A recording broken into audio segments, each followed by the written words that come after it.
सम्मानीय सभामुख महोदय,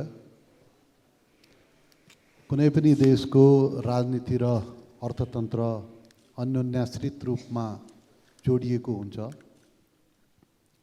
आर्थिक समाधान राजनीतिभित्र खोज्दा र राजनैतिक कुरा अर्थतन्त्रभित्र लैजान खोज्दा समस्याहरू आइपर्ने हुन्छन्।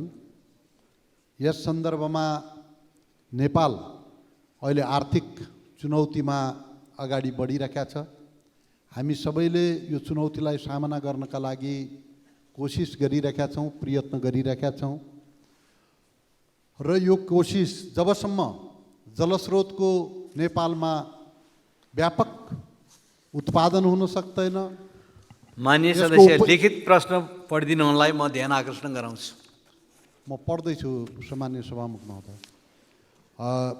त्यसकारण चाहिँ जलस्रोतको दोहन गर्ने सम्बन्धमा मेरो प्रश्न सम्मानीय प्रधानमन्त्रीज्यूसँग केन्द्रित छ। नेपाल भारत संयुक्त आयोगको गत वर्ष सम्पन्न बैठकबाट आगामी 10 वर्षभित्र नेपालले 10,000 मेगावाट विद्युत भारतसँग 25 वर्षसम्म व्यापार गर्न सक्ने दीर्घकालीन विद्युत व्यापार सम्झौता भए बमोजिम नेपाल सरकारले विद्युत उत्पादन, प्रसारण, वितरण र व्यापारका लागि के कस्ता नीति र कार्ययोजना तर्जुमा गरेको छ? यसको कार्यान्वयनको अवस्था कहाँ पुगेको छ? साथै बांग्लादेशमा घटेको पछिल्लो राजनैतिक घटनाक्रमपछि नेपालले भारतीय विद्युत ग्रिड प्रयोग गरेर बांग्लादेशलाई 40 मेगावाट विद्युत निर्यात गर्ने त्रिदेशीय समझदारीको स्थिति के छ? सरकारले यसको कार्यान्वयनको लागि के कस्ता कूटनैतिक पहल गरेको छ? यसको प्रगति स्पष्ट पारिदिनुहुन्छ कि? धन्यवाद। सम्माननीय प्रधानमन्त्री जवाफ दिनुहुन्छ। सम्माननीय सभामुख महोदय, मान्यज्यूले केही प्रश्नहरू उठाउनु भएको छ। म पनि संक्षिप्तमा यसलाई भरसक राख्न चाहन्छु। आगामी 10 वर्षभित्र नेपालले 10,000 मेगावाट विद्युत भारतमा निर्यात गर्ने गरी भएको दीर्घकालीन विद्युत व्यापार सम्झौता बमोजिम भारतमा विद्युत निर्यातका लागि ऊर्जा, जलस्रोत तथा सिँचाइ मन्त्रालयले ऊर्जा विकास मार्गचित्र तथा कार्ययोजना 2080 तयार गरेको छ। उक्त मार्गचित्र तथा कार्ययोजनामा आर्थिक वर्ष 91-92सम्म करिब 13,500 मेगावाट विद्युत आन्तरिक माग पूर्तिको लागि र करिब 15,000 मेगावाट विद्युत छिमेकी मुलुक भारत र बङ्गलादेशमा निर्यातका लागि गरी अथवा अन्यत्र पनि हुन सक्छ निर्यातका लागि नेपालको कुल विद्युत उत्पादन क्षमता 28,500 मेगावाट पुर्याउने लक्ष्य लिएको छ। उक्त मार्गचित्र तथा कार्ययोजना नेपाल सरकार मन्त्री परिषदमा पेश भएको छ। हाल नेपालको कुल विद्युत उत्पादन क्षमता करिब 3,240 मेगावाट पुगेको छ भने आर्थिक वर्ष 90-91 सम्ममा करिब 26,000 मेगावाट विद्युत थप उत्पादन हुने प्रक्षेपण सहितको कार्ययोजना तयार भएको छ। यस कार्ययोजनामा विद्युत खरिद सम्झौता सम्पन्न भएका आयोजनाहरूबाट 5,873 मेगावाट, विद्युत खरिदको प्रक्रियामा रहेका आयोजनाहरूबाट 3,205 मेगावाट, कनेक्सन एग्रिमेन्ट सम्पन्न आयोजनाहरूबाट 3,108 मेगावाट, कनेक्सन एग्रिमेन्टको प्रक्रियामा रहेका आयोजनाहरूबाट 5,648 मेगावाट तथा नेपाल सरकार एवं सरकारी स्वामित्वका कम्पनीहरूबाट अध्ययन सम्पन्न भएका ठूला प्रकृतिका तथा विद्युत खरिद सम्झौताको प्रक्रियामा हालसम्म सहभागी नभएका आयोजनाहरूबाट 4,431 मेगावाट र भारतीय कम्पनीहरूबाट प्रवर्धन भइरहेका आयोजनाहरूबाट 3,679 मेगावाट विद्युत उत्पादन हुने प्रक्षेपण गरिएको छ। आगामी 10 वर्षमा भारतसँग 10,000 मेगावाट विद्युत व्यापारका लागि आवश्यक उच्च भोल्टेज स्तरका विभिन्न अन्तर्देशीय विद्युत प्रसारण लाइनहरू विकासको क्रममा रहेका छन्। ढल्केबर मुजफ्फरपुर 400 केभी क्षमताको पहिलो नेपाल भारत अन्तर्देशीय विद्युत प्रसारण लाइन सन् 2016 देखि सञ्चालनमा रहेको छ। अरुण 3 जलविद्युत आयोजनाको प्रवर्धक भारतीय कम्पनी सतलज जलविद्युत निगम लिमिटेडबाट निर्माण भइरहेको 2500 मेगावाट विद्युत प्रसारण क्षमताको ढल्केबर सीतामढी 400 केबी अन्तर्देशीय विद्युत प्रसारण लाइन यसै वर्ष सम्पन्न गर्ने लक्ष्य रहेको छ। साथै 2500 मेगावाट विद्युत प्रसारण क्षमताको बुटौल गोरखपुर 400 केबी अन्तर्देशीय विद्युत प्रसारण लाइन सन् 2025 सम्म सम्पन्न हुने गरी निर्माण भइरहेको छ। त्यसैगरी 2500 मेगावाट विद्युत प्रसारण क्षमताका थप 2 वटा 400 केबी अन्तर्देशीय विद्युत प्रसारण लाइन इनरुवा पूर्णिया र लम्की बरेली कार्यान्वयनका चरणमा छन्। यी अन्तर्देशीय विद्युत प्रसारण लाइन सन् 2029 सम्ममा निर्माण सम्पन्न गर्ने गरी नेपाल र भारतबीच सहमति भएको छ। नेपाल र भारत अन्तर्देशीय विद्युत प्रसारण लाइनबाट 10,000 मेगावाट विद्युत भारतमा निर्यात गर्न नेपालको आन्तरिक विद्युत प्रसारण प्रणाली पनि सबल र सक्षम हुनुपर्ने हुन्छ। यसका लागि हेटौँडा ढल्केबर इनरुवा 400 केबी विद्युत प्रसारण लाइन अन्तर्गत ढल्केबर इनरुवा खण्डको निर्माण सम्पन्न भई सञ्चालनमा आएको छ भने हेटौँडा ढल्केबर खण्डको निर्माण कार्य अन्तिम चरणमा छ। त्यसैगरी लप्सीफेदी रातामाटे न्यू हेटौँडा र Ratamate new Damauli new Butwal 400 KB विद्युत प्रसारण लाइनहरूका निर्माण कार्य छिटै सुरु गरिनेछ। यी प्रसारण लाइनहरूको सब स्टेसन निर्माणका लागि ठेक्का सम्झौता भइसकेको छ। साथै खिम्ती 12 विषय Kathmandu 400 KB Marsyangdi corridor 220 KB र चिलिमे त्रिशुली 220 केबी विद्युत प्रसारण लाइनहरूको निर्माण अन्तिम चरणमा पुगेको छ। बुटौलबाट पश्चिम अत्तरियासम्म 400 केबी विद्युत प्रसारण लाइन र देशका प्रमुख लोड सेन्टरहरू भएर जाने साउथ करिडर विद्युत प्रसारण लाइनको निर्माण प्रक्रिया अगाडि बढाइएको छ। यी उत्पादन तथा प्रसारणका आयोजनाहरू सम्पन्न हुँदा नेपाल भारतबीच सम्पन्न दीर्घकालीन विद्युत व्यापारका सम्झौतामा उल्लेखित परिमाणको विद्युत निर्यात गर्न सकिने तथा नेपालको आन्तरिक खपत समेत बढाउन सकिनेछ। नेपालले भारतीय विद्युत ग्रिड प्रयोग गरी बङ्गलादेशमा 40 मेगावाट विद्युत निर्यात गर्न सम्झौता सम्पन्न गर्ने तयारी कार्य अन्तिम चरणमा पुगेको छ।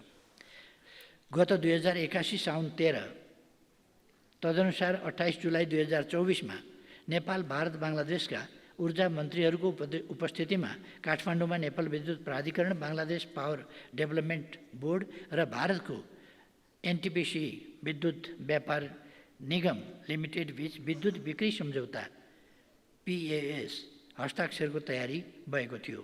तर बङ्गलादेशमा विकसित पछिल्लो घटनाक्रमका कारण उक्त कार्यक्रम स्थगित भयो। नेपाल र बङ्गलादेश बीच ऊर्जा सहकारी सम्बन्धी समझदारी भएको 6 वर्षपछि सार्थकता पाउन लागेको विद्युत निर्यात सम्बन्धी सम्झौता नेपाल सरकारको उच्च प्राथमिकतामा रहेको छ। बङ्गलादेशको सरकारले समेत नेपालबाट आयात गरिने विद्युतको मूल्य स्वीकृत गरी सम्झौता गर्न नेपाल विद्युत प्राधिकरणलाई पत्राचार गरिसकेको छ। बङ्गलादेशमा विकसित पछिल्लो घटनाक्रमपछि भर्खरै अन्तरिम सरकार गठन भएको सन्दर्भमा नेपाल सरकारको परराष्ट्र मन्त्रालय र ऊर्जा जलस्रोत तथा सिँचाइ मन्त्रालय मार्फत उपयुक्त सम्झौता यथाशक्य छिटो सम्पन्न गर्न पहल भइरहेको छ। निकट भविष्यमा उक्त समझदारीमा हस्ताक्षर भई नेपालबाट प्रथम पटक 40 मेगावाट विद्युत बङ्गलादेशमा निर्यात हुने र यो दक्षिण एसियामा उपक्षेत्रीय ऊर्जा सहकारीको रूपमा पहिलो महत्त्वपूर्ण कोषढुङ्गा हुनेछ भन्ने कुरामा म विश्वस्त छु। धन्यवाद। अब प्रश्नकर्ता माननीय सदस्य नारायणी शर्मा प्रश्न राख्न सक्नुहुन्छ। सम्माननीय प्रधानमन्त्रीज्यू, मेरो 1 नम्बर प्रश्न, हाल गठबन्धन मार्फत बनेको सरकारको मुख्य एजेन्डा संविधान संशोधन पनि रहेको भन्ने बुझिएको छ। साँच्चीकै जनता र राष्ट्रको पक्षमा संविधान संशोधन गर्दा अहिलेको महँगी र भ्रष्टाचारको मुहान रहेको निर्वाचन प्रणाली बदलेर प्रत्यक्ष निर्वाचित कार्यकारी प्रमुख र पूर्ण समानुपातिक संसद जहाँ महिलाहरूको 51% सहभागिता हुने गरी संविधान संशोधन गर्ने आँट यो गठबन्धन सरकारले गर्न सक्छ त? 2 नम्बर, देश सङ्घीय लोकतान्त्रिक गणतन्त्रमा प्रवेश गरेपछि राज्य पुनर्संरचना हुँदा हिजोका जिल्ला सदरमुकाम प्राय सुनसान बन्न पुगेका छन्।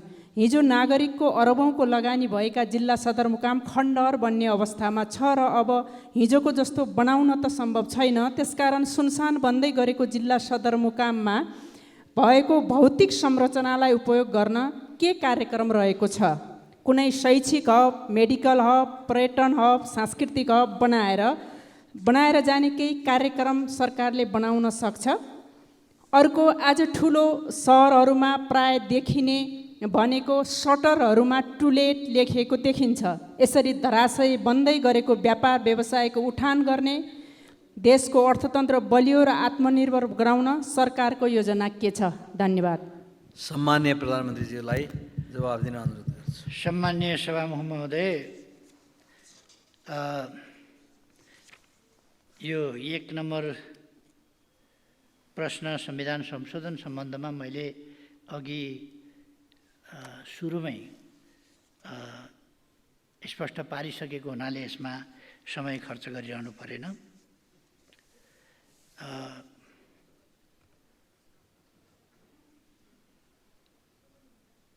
संविधानमा संशोधन हामीले 8 वर्षसम्म यसको कार्यान्वयनमा गरेको अनुभव र देशको आवश्यकताका आधारमा गरिने हो।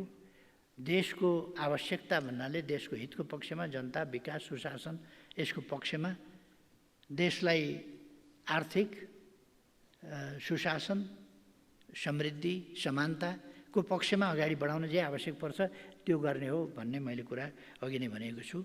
यसमा आँट र नआँट भन्ने प्रश्नै उठ्दैन। यसमा आँट देखाउने भएर उल्किने पर्ने जरुरी पनि छैन। जे आवश्यक छ त्यो आँट नगर्ने भन्ने कुरा पनि हुँदैन। जे आवश्यक छैन त्यसमा हौसिएर आँट गर्नुपर्ने आवश्यकता पनि हुँदैन। अब यसमा हामी कसैले आँट गर्ने, कसैले आँट गर्छ कि गर्दैन भनेर हेर्ने होइन। यो आँट गर्न पर्ने सबैले गरौँला, आँट गर्न जरुरी नपरे सबैले नगरौँला।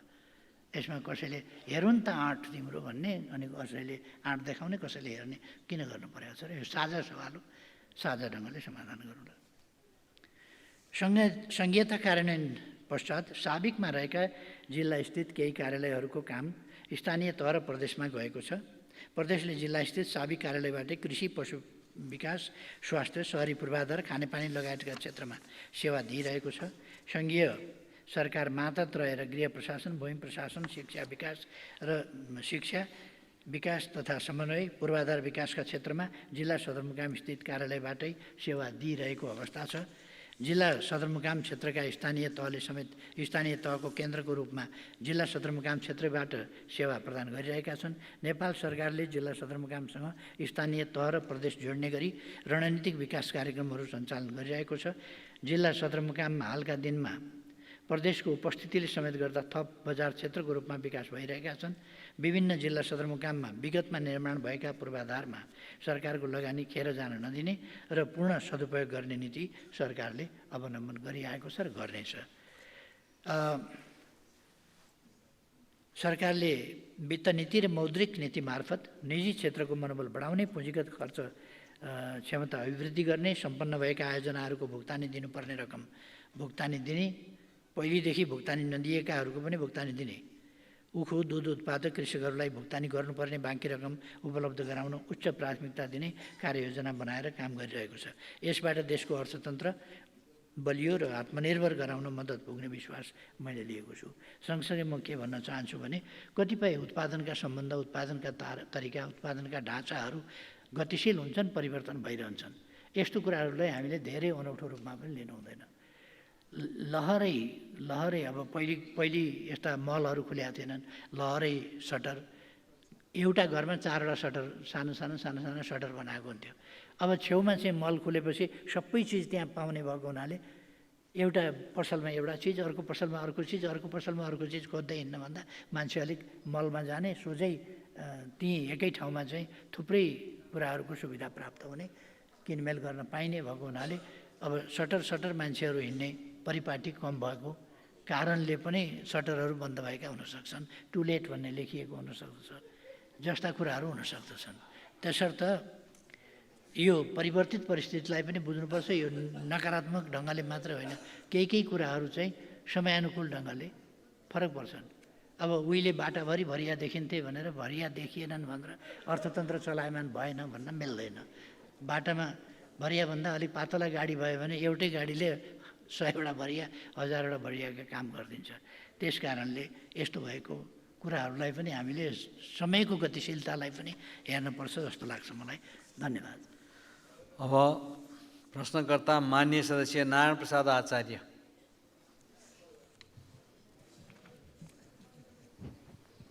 सम्मान्य सभामुख महोदय मार्फत म सम्मान्य प्रधानमन्त्रीज्यूलाई प्रश्न गर्न चाहन्छु। सम्मान्य प्रधानमन्त्रीज्यू, विश्वविद्यालयको पुनर्सम्झना गर्दै तालिका अनुसार परीक्षा सञ्चालन र नतिजा प्रकाशन गर्ने विश्वविद्यालयको कार्ययोजना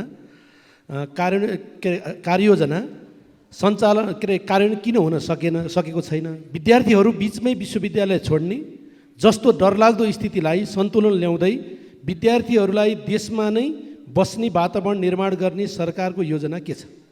सामुदायिक विद्यालयहरूमा विषयगत शिक्षक दरबन्दी अभाव, घट्दो विद्यार्थी सङ्ख्याका कारण विद्यालय मर्ज गर्नुपर्ने देखिन्छ।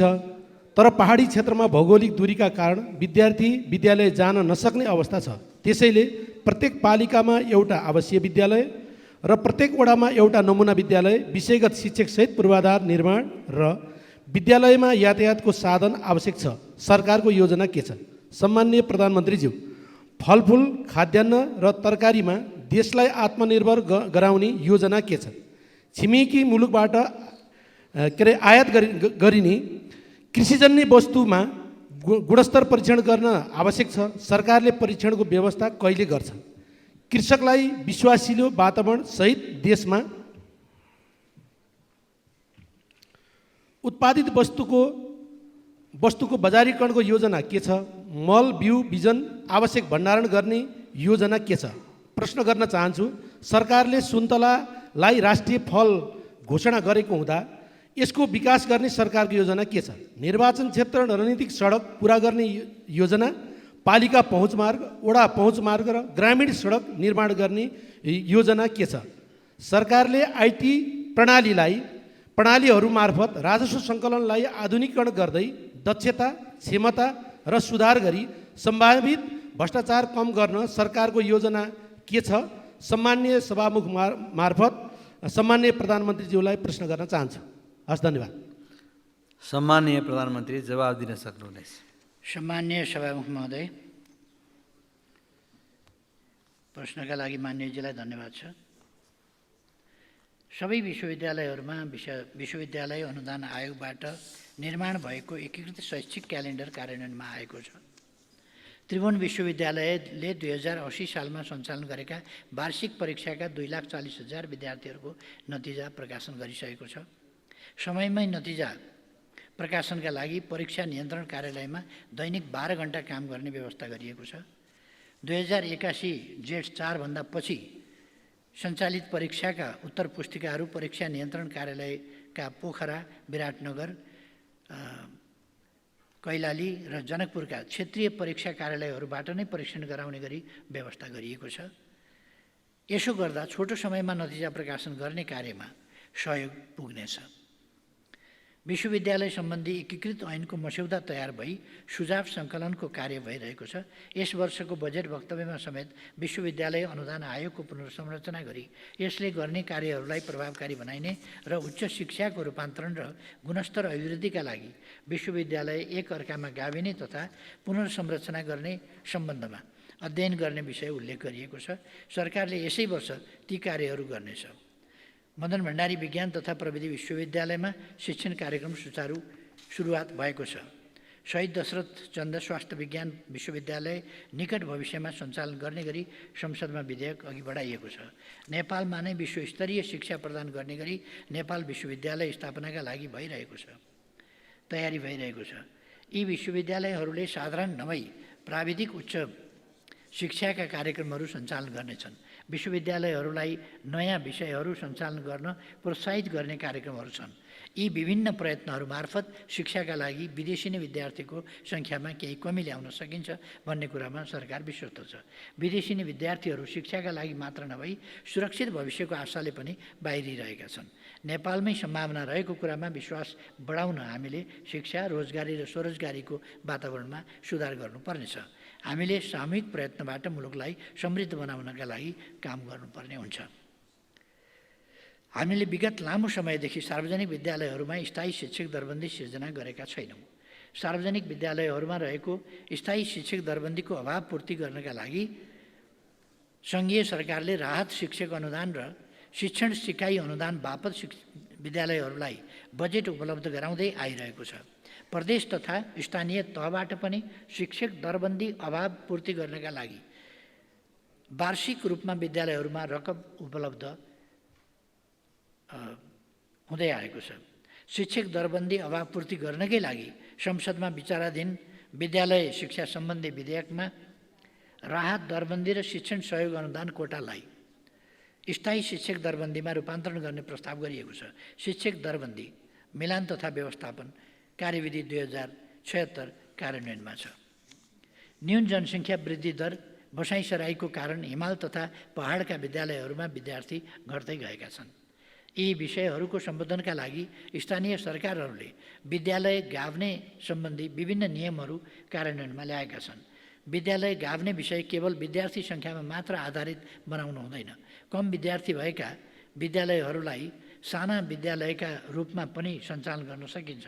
विद्यालय गाभिएका कारण कुनै एकजना विद्यार्थीलाई पनि शिक्षाबाट वञ्चित गराउनु हुँदैन। विद्यालय स्थापना गर्ने, गाभ्ने आदि विषयहरूलाई सम्बोधन गर्ने गरी सरकारले विद्यालय स्थापना तथा सञ्चालन मापदण्ड 2080 सार्वजनिक गरी सुझाव सङ्कलनको कार्य गरिरहेको छ। सङ्घीय सरकारले देशभर 422वटा नमुना विद्यालय सञ्चालनमा ल्याएको छ। प्रदेश सरकारहरूले पनि नमुना विद्यालयहरू सञ्चालन गरेका छन्। देशभर ठुला विद्यालयहरूको अवधारणा अनुरूप सङ्घीय, प्रदेश र स्थानीय सरकारहरूले कार्यक्रम सञ्चालनमा ल्याएका छन्। विद्यालय पूर्वाधार निर्माणमा पनि सरकारले उल्लेख्य खर्च गरिरहेको छ। बझाङ र जाजरकोट भूकम्पबाट क्षतिग्रस्त विद्यालय पुनर्निर्माण गर्ने उद्देश्यका साथ यसै वर्ष 122वटा विद्यालय निर्माण गर्ने काम सुरु हुनेछ। यसै वर्ष स्थानीय साझेदारीमा 1000वटा कक्षा कोठा निर्माण गर्ने गरी स्थानीय तहमा 2 अर्ब 45 करोड रकम वित्तीय हस्तान्तरण गरिएको छ। देशको आर्थिक अवस्था अनुरूप सङ्घीय सरकारले सक्दो व्यवस्था गर्दै आएको छ। प्रदेश तथा स्थानीय तहहरूबाट समेत आफ्नो स्रोतबाट विद्यालय शिक्षाका लागि रकम विनियोजन गर्ने गरेका छन्। फलफुल, खाद्यान्न र तरकारीमा एउटा चाहिँ यो शिक्षाको सम्बन्धमा म के भन्छु भने हरेकले शिक्षामा व्यवस्थापनदेखि लिएर, शिक्षकदेखि लिएर, विद्यार्थीदेखि लिएर हरेक पक्ष, अभिभावकदेखि लिएर, समाजदेखि लिएर हरेक पक्ष जिम्मेवार भएर तालाहरूले लाउन आउने त होइन, आफै ताला लाउने अनि पढाइ भएन भन्ने। शिक्षा एउटा शिक्षालय, विद्यालय भनेको शान्ति क्षेत्र हुनुपर्ने। विश्वविद्यालय, महाविद्यालयहरू शान्ति क्षेत्र हुनुपर्ने। ती ठाउँमा अशान्ति आफै गराउने अनि फेरि शान्ति भएन भन्ने, यस खालका तरिकाहरू हामीले हरेकले छोड्न पर्दछ र जिम्मेवार ढङ्गले शिक्षाको उन्नति कसरी हुनसक्छ, शिक्षामा समस्याहरू छन् तिनको समाधान सबै मिलेर कसरी गर्न सकिन्छ, यस कुरामा जिम्मेवारी बोधका साथ सबैले ध्यान दिन जरुरी छ। फलफुल, खाद्यान्न र तरकारीमा देशलाई आत्मनिर्भर गराउने योजनाका सम्बन्धमा नेपाल माछा, मासु, दुध र अन्डा उत्पादनमा आत्मनिर्भरताको नजिक पुग्न सफल भएको छ। तर तरकारी, फलफुल तथा खाद्यान्नमा परनिर्भरता बढ्दै जानु सरकारको लागि चिन्ताको विषय बनेको छ। त्यसैले सरकारले खाद्यान्नको आत्मनिर्भरताका लागि चैते धान प्रवर्धन, मसिना तथा वास्नादार धान प्रवर्धन, मकै बाली प्रवर्धन कार्यक्रमको साथै प्रधानमन्त्री कृषि आधुनिकीकरण परियोजना मार्फत सुपर जोनहरू निर्धारण गरी कार्यक्रम सञ्चालन गरेको छ। नेपाल कृषि अनुसन्धान परिषदबाट पनि धान, मकै लगायतका बालीहरूको उच्च उत्पादकत्व भएका जातहरूको जातीय विकास गर्ने काम भइरहेको छ। करिब 2 लाख हेक्टर क्षेत्रफलमा चैते धानको खेती गर्न सकिने र अपुग 10 लाख मेट्रिक टन धान उत्पादन गरी धानमा आत्मनिर्भर हुन सकिने गरी कार्यक्रमहरू सञ्चालित छन्। त्यस्तै धेरै आयात हुने तरकारी बालीमा आलु र प्याज उत्पादन लक्षित कार्यक्रमहरू प्रधानमन्त्री कृषि आधुनिकीकरण परियोजना मार्फत तरकारी तथा आलुको 4वटा सुपर जोन, 56वटा तरकारीका जोनहरू मार्फत 91वटा स्थानीय तहहरूमा तरकारी खेती प्रवर्धनका लागि पकेट कार्यक्रमहरू सञ्चालन गरिएको छ। फलफुल खेतीको विस्तारका लागि 37 स्थानीय तहहरूमा सशर्त अनुदान र प्रधानमन्त्री कृषि आधुनिकीकरण परियोजना मार्फत फलफुलको 3वटा सुपर जोन, 30वटा जोन मार्फत कार्यक्रम सञ्चालनमा रहेका छन्। पहाडी क्षेत्रको फलफुलको सम्भावना हेरी पहाडी क्षेत्र काष्ठफल तथा फलफुल विकास आयोजनाबाट 34 जिल्लाका 100 स्थानीय तहहरूमा फलफुल विस्तार कार्यक्रम सञ्चालनमा रहेको छ। छिमेकी मुलुकबाट आयात गरिने कृषिजन्य वस्तुमा गुणस्तर परीक्षण गर्न आवश्यक छ। आयातित खाद्य वस्तुको गुणस्तर नियमन, आयात पूर्व स्वीकृति, नाकामा आयात अनुमति र बजारमा बिक्री वितरण भएको अवस्थामा गरी 3 चरणमा गर्ने व्यवस्था गरिएको छ। विदेशबाट आयात हुने खाद्य वस्तुहरूको नियमन खाद्य प्रविधि तथा गुण नियन्त्रण विभागबाट नियमित रूपमा सञ्चालन भइरहेको छ। भन्सार नाकामा खाद्यवस्तु आइसकेपछि खाद्य आयात निर्यात गुणस्तर प्रमाणीकरण कार्यालयहरूमा प्रयोगशाला परीक्षण र गुणस्तर सुनिश्चित गरी आयात अनुमति प्रदान गर्ने व्यवस्था गरिएको छ। उत्पादित वस्तुको बजारीकरण गर्ने सम्बन्धमा व्यवस्थित, सहज र कृषक केन्द्रित बजार प्रणाली स्थापित गर्न स्थानीय तहहरूसँगको साझेदारीमा आधुनिक कृषि बजार पूर्वाधारको निर्माण भइरहेको छ।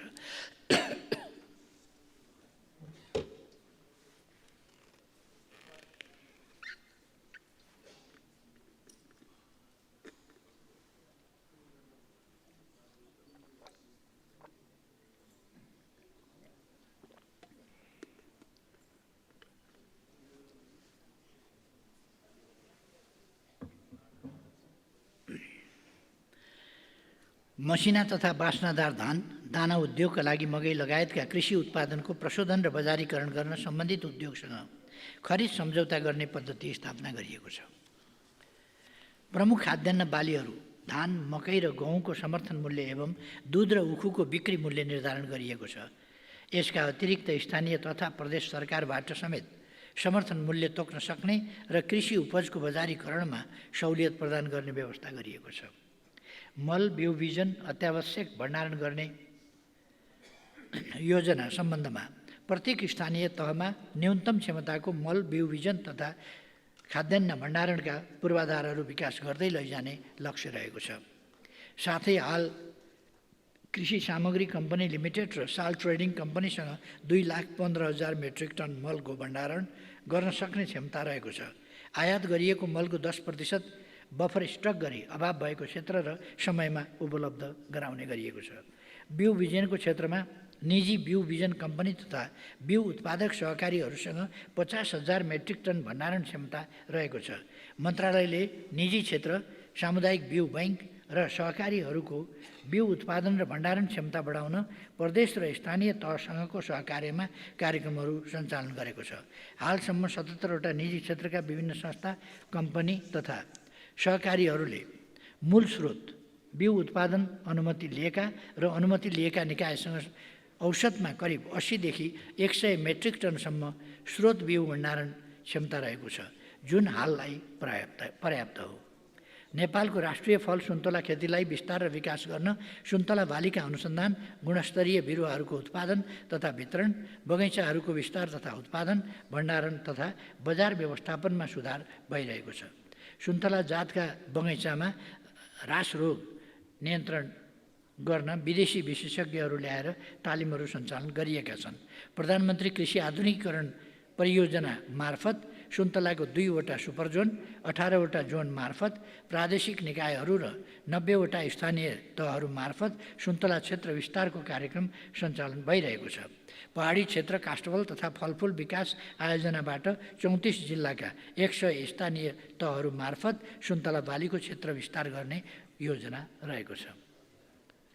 राजस्व प्रणालीलाई आधुनिकीकरण गर्न सरकार आधुनिक सूचना प्रविधिको विकास र विस्तार एवं बहुआयामिक प्रयोग मार्फत राजस्व प्रशासनमा दक्षता र क्षमता सुधार गरी राजस्व परिचालन गर्न लागिरहेको छ।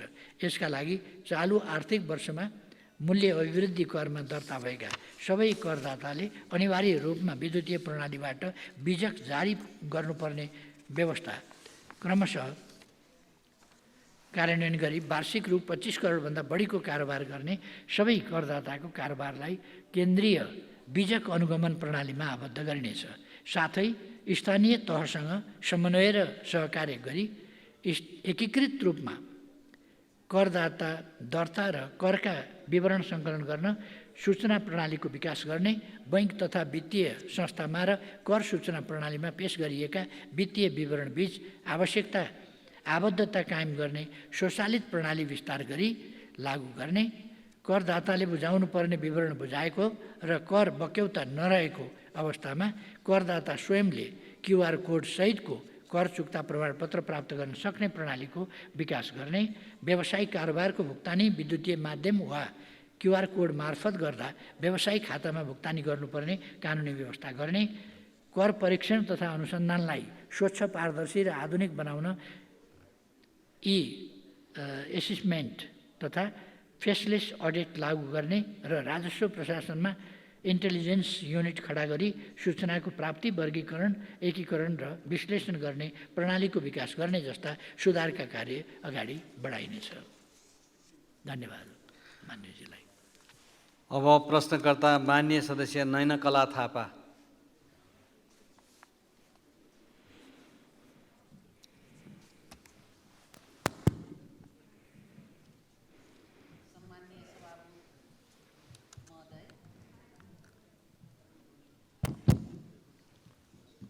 मार्फत सम्माननीय प्रधानमन्त्रीज्यूलाई म प्रश्न गर्न चाहन्छु। अझै पनि जनताहरू कहिले भूकम्प, कहिले बाढी पहिरो, डुबान त कहिले सडक, हवाई दुर्घटना तथा अन्य प्राकृतिक प्रकोप, वातावरणीय असन्तुलनबाट पीडित र त्रसित छन्। जनताहरूले सरकारको राहत सहयोगको अपेक्षा गरिरहेका छन्। जनताको दुःखमा सरकारको उपस्थिति हुनु अनि अपरिहार्य छ। यस्ता प्राकृतिक प्रकोपमा तीन तहका सङ्घीय, प्रादेशिक र स्थानीय सरकारले सञ्चालन गर्ने विकास निर्माण पूर्वाधारका योजनामा समन्वय प्रभावकारी बनाउन साथै अन्य गैर सरकारी संस्था सङ्घ संस्थासँग समन्वयकारी परिचालन गर्न तर्फ सरकारको के कस्तो योजना छ सम्मान्यज्यू? प्रश्न नम्बर 2, सरकारले 2081-2089 दशकलाई कृषिमा लगानी दशक घोषणा गरेर कृषिलाई प्राथमिकतामा राखेकोमा यो स्वागतयोग्य कार्यक्रम छ। यदि हाम्रो सरकार कृषिजन्य उपजको उत्पादन वृद्धि गरी स्वदेशको खाद्यान्न आपूर्ति गर्न सकेमा मात्र पनि देशलाई आर्थिक चापबाट मन्थर हुनेमा विश्वस्त हुन सकिन्छ। अत सरकार खाद्य सुरक्षाको लागि जिम्मेवार हुन कृषकहरू जो कृषि पेसामा आबद्ध छन् उनीहरूको लागि अति आवश्यक पर्ने मलको उत्पादन गर्ने कृषि मल कारखाना खोल्ने कार्यको लागि सरकारको सोच के छ र कहिलेसम्म पुरा होला? धन्यवाद। सम्माननीय प्रधानमन्त्रीज्यू। धन्यवाद सभामुख महोदय। प्रश्नकर्ता मान्यज्यूलाई पनि धन्यवाद भन्न चाहन्छु। अहिले मनसुनको समय छ। मनसुन सक्रिय रहेकोले कतिपय स्थानमा बाढी पहिरो लगायतका प्राकृतिक विपत्तिबाट नागरिकहरू प्रभावित भएका छन्। सबै खालका प्राकृतिक विपत्तिबाट हुने क्षति वा जोखिम न्यूनीकरण गर्न र जनधनको क्षति हुन नदिन संवैधानिक र कानुनी प्रावधान बमोजिम नेपाल सरकारले प्रदेश सरकार, स्थानीय तहहरूको समन्वय र सहयोगमा सक्रियतापूर्वक काम गरिरहेको छ। सीमित स्रोत र साधनका बावजुद पनि विपद प्रभावितहरूको उद्धार, राहत र व्यवस्थापन गर्न स्थानीय प्रशासन, सुरक्षाकर्मी र स्थानीय सरकारले अहोरात्र काम गरिरहेका छन्। विपद पछिको पुनर्निर्माण र पुनर्स्थापनामा पनि तिनै तहका सरकारले सहकार्य र साझेदारी गरिरहेका छन्। विपद व्यवस्थापनका क्षेत्रमा काम गर्ने राष्ट्रिय एवं अन्तर्राष्ट्रिय गैर सरकारी संस्थाहरूलाई राष्ट्रिय विपद जोखिम न्यूनीकरण तथा व्यवस्थापन प्राधिकरण मार्फत समन्वयात्मक रूपमा परिचालन गर्ने गरी विपद जोखिम न्यूनीकरण तथा व्यवस्थापनमा साझेदार संस्था परिचालन कार्यविधि 2081 जारी गरेको छ। यसको कार्यान्वयनबाट आगामी दिनमा साझेदार संस्थाहरूका क्रियाकलापहरू थप समन्वयात्मक र प्रभावकारी हुनेछन्। खाद्य सुरक्षाका सम्बन्धमा मानिएको जिज्ञासालाई म प्रश्न पार्न चाहन्छु। विस्तृत आधार भएको दिगो आन्तरिक चक्रीय अर्थतन्त्रको विकासका लागि कृषिमा लगानी गर्न कृषिको क्षेत्रमा व्यवस्थित र रणनीतिक लगानीको आवश्यकता महसुस गरी कृषिमा लगानी दशक घोषणा गरिएको छ। कृषिमा लगानी दशकको अवधारणा कुनै परियोजनाको रूपमा नभई सङ्घ प्रदेश र स्थानीय तह एवं निजी सहकारी विकास साझेदार सबैलाई यस क्षेत्रमा अर्थपूर्ण लगानीका लागि अभिप्रेरित गर्ने एक अभियानको रूपमा सरकारले घोषणा गरेको छ। किसानलाई समयमै पर्याप्त रासायनिक मल उपलब्ध गराउने विषयमा सरकारले गरिरहेका कामबारे मैले अघिल्लै प्रश्नको जवाफमा बताइसकेको छु। हाल वार्षिक रूपमा कृषकहरूलाई आवश्यक पर्ने 6 लाख मेट्रिक टन रासायनिक मल मन्त्रालयले आयात गरी अनुदानमा उपलब्ध गराउँदै आएको छ। यसमा अनुदानको मात्रा ठुलो छ। नेपालमा मल कारखाना खोल्न विगतदेखि नै अध्ययनहरू हुँदै आएका छन्। अहिले पनि लगानी बोर्डले 2 वटा अध्ययन गरिरहेको छ। सरकार स्वदेशमै रासायनिक मल उत्पादनको लागि प्रयासरत छ र म विश्वास दिलाउन चाहन्छु कि यसलाई ठोस रूपमा निष्कर्ष निकालेर हामी छिटै नै नेपालमै रासायनिक मल को कारखाना स्थापना गर्नेछौँ। धन्यवाद। अब प्रश्नकर्ता माननीय सदस्य पूर्णबहादुर घरती मगर।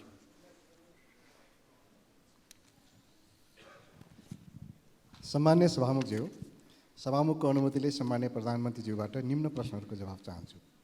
सम्मान्य प्रधानमन्त्रीज्यू, यही श्रावण 32 गते बिहान अमेरिकी स्टेट डिपार्टका deputy secretary R Verma Nepal आएर सरकारसँग घनीभूत छलफल भएको भन्ने सुन्नमा आयो। के विषयमा छलफल भयो र एसएसपी स्टेट पार्टनरसिप प्रोग्राम र स्टारलिङ्क स्टेसन सम्बन्धी सम्झौताका लागि पहल भइरहेको भन्ने पनि सुनिन्छ।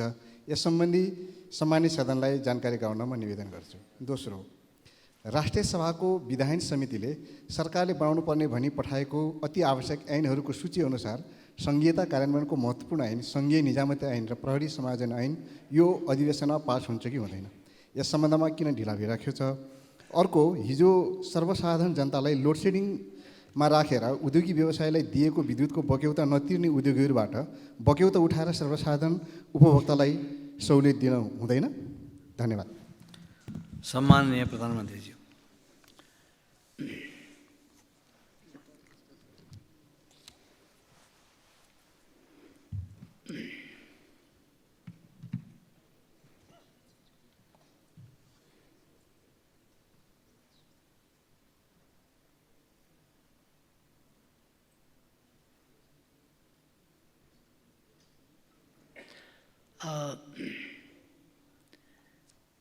प्रश्नका लागि माननीय सदस्यजीलाई धन्यवाद भन्दै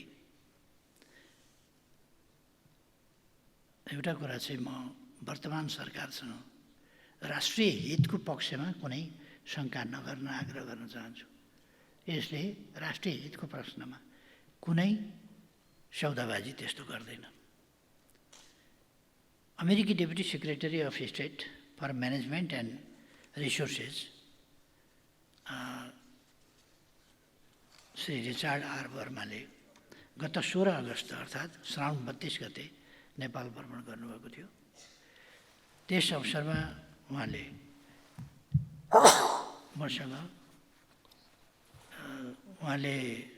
मसँग र माननीय परराष्ट्र मन्त्रीसँग शिष्टाचार भेट गर्नुभएको थियो र बेलुका फर्किनुभएको थियो। मसँगको भेटमा उहाँले दुई देशका बिचको पुरानो र बहुआयामिक सम्बन्धबारे चर्चा गर्नुभएको थियो। हामीले पनि त्यस सम्बन्धमा चर्चा गरेका थियौँ र नेपालको विपद प्रतिकार्य र मानवीय सहायताको कार्यलाई थप प्रभावकारी बनाउने सन्दर्भमा उहाँले 2टा हेलिकप्टर नेपाललाई दिने बताउनु भएको छ। तत्सम्बन्धमा थप कुरा भएको छैन र त्यो पारित पनि भइसकेको छैन। तत्सम्बन्धमा बजेटको उपलब्धता अमेरिकी संसदबाट पारित हुनुपर्ने र नयाँ प्रतिबद्धता अमेरिकाले यसअघि नै नेपाली सेनालाई प्रदान गर्ने भनिएका स्काई ट्रक र बेल हेलिकप्टर बाहेक थप हुने उहाँले बताउनु भएको थियो। यस सम्बन्धमा थप कुरा केही अरू भएको छैन। मान्य परराष्ट्र मन्त्रीसँग पनि यही कुरा उहाँले बताउनु भएको थियो। र यस सम्बन्धमा डिटेल हेलिकप्टर कसरी दिने, त्यसका टर्म्स कन्डिसन के हुन्, त्यसको चालकहरूको ट्रेनिङ कहाँ हुने, कसले त्यसका चालक को हुने, त्यसको ट्रेनिङ कहाँ गर्ने, अथवा त्यसको मर्मत सम्हार कसले गर्ने, कहाँ हुने, त्यसका निम्ति अरू प्रकारका के कस्ता कुराहरू हुने हुन् र नेपाली पाइलटहरूले ट्रेनिङ तत्सम्बन्धमा प्राप्त गर्ने हुनु होइनन् र नेपालीहरूले नै यसको मर्मत सम्हार गर्न सक्ने इन्जिनियरिङ सम्बन्धी ट्रेनिङ नेपालीहरूले गएर लिन पाउने हुन् कि होइनन्, अथवा हामी हेलिकप्टर पाउने तर ट्रेनिङ नहुने, सञ्चालन गर्न फेरि अरू नै आउनुपर्ने जस्ता कुराहरू, अथवा कुनै इन्जिनियरिङ कुनै कुरा हुँदाखेरि अरूले नै गर्नुपर्ने के हुन् भन्ने कुराहरूको कुनै स्पष्टता अहिलेसम्म भएको होइन। उहाँले बताउनु भएको त्यति हो। यस सम्बन्धमा मैले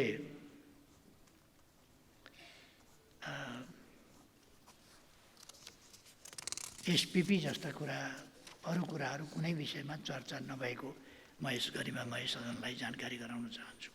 र एसपिपी पहिले एकपल्ट चर्चासम्म चलेको हो, त्योभन्दा अगाडि बढेको थिएन र अहिले बढाउनु पर्छ भनेर पनि कसैले भनेको छैन, कुनै प्रस्ताव पनि कतैबाट आएको छैन।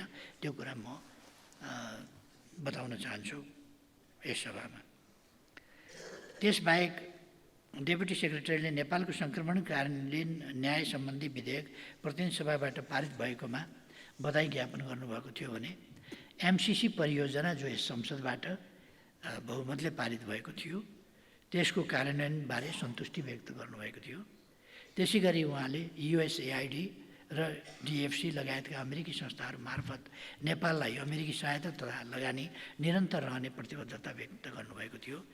एसपिपी र स्टार लिङ्क स्टेसन सम्बन्धी सम्झौताका विषयहरू यी दुवै भेटघाटमा छलफल नभएको बेहोरा यस सम्मानित सदनलाई जानकारी गराउन चाहन्छु। र अर्को, माननीय सदस्यले जिज्ञासा राख्नुभए जस्तै सङ्घीयता कार्यान्वयन सम्बन्धी कतिपय महत्त्वपूर्ण कानुनहरू बन्न अझ पनि बाँकी रहेका छन्। संविधान तथा सङ्घीयताको कार्यान्वयनको लागि आवश्यक कानुन निर्माण गर्ने विषय सरकारको उच्च प्राथमिकतामा रहेको छ।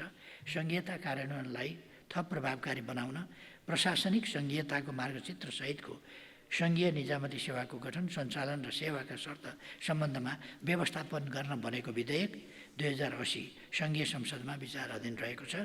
राजनीतिक सहमति र प्राविधिक विषयलाई सम्बोधन गर्दै यसै अधिवेशनबाट स्वीकृत हुने गरी संसदीय समितिको छलफललाई तीव्रता दिँदै स्वीकृत गराउन सरकार लागिरहेको छ।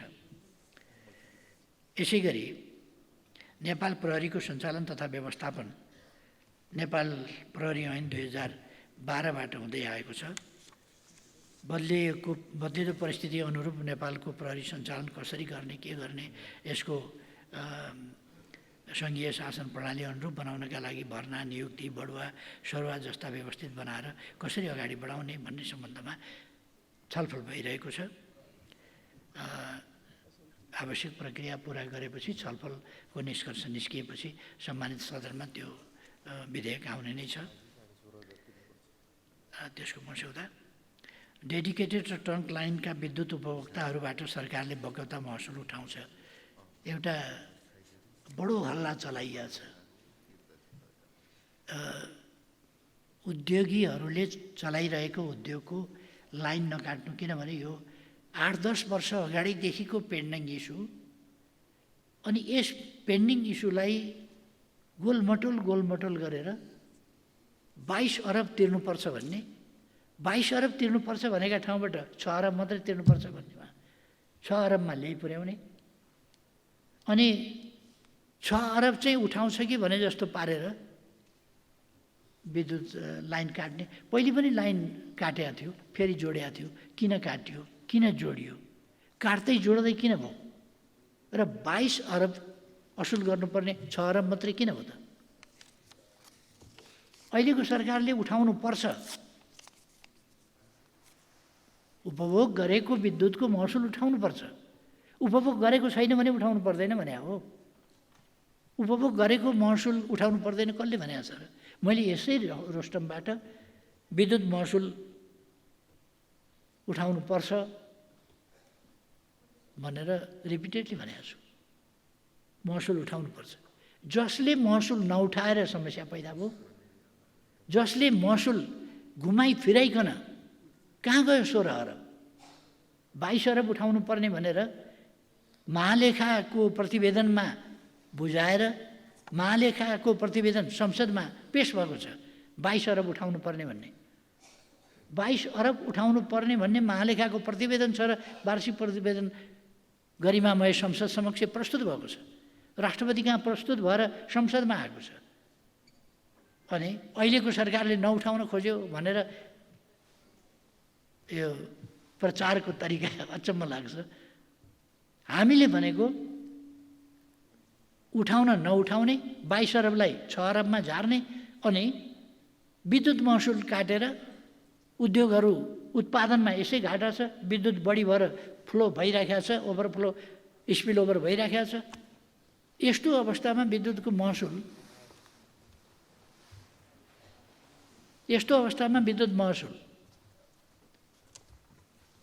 उठाउनुपर्छ र पुराका पुरा विद्युत महसुल उठाउनुपर्छ। जति उपभोग गरेको छ त्यस विद्युतको महसुल उठाउनुपर्छ।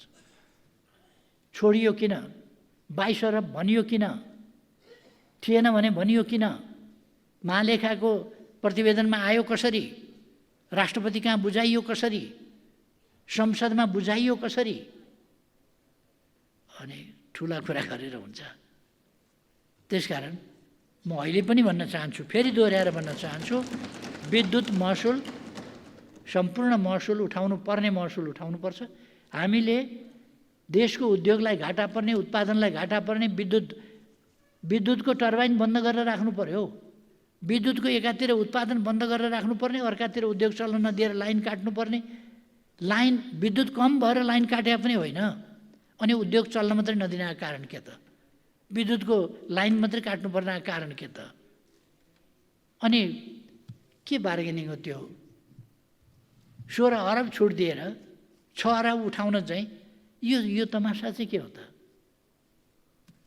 त्यसर्थ यो प्रचारबाजीको विषय होइन।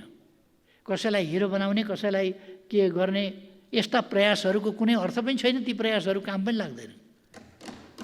तर प्रयास चाहिँ जारी छन्। व्यक्ति विशेषलाई हिरो बनाउने किन खोजी हुँदैन? हेटौडामा भएका त्यत्रा ट्रान्सफर्मरहरूको खोलावारी खोला पारी लस्कर छ। ट्रान्सफर्मरहरू सडेर बसेका छन्, कुहेर बसेका छन्।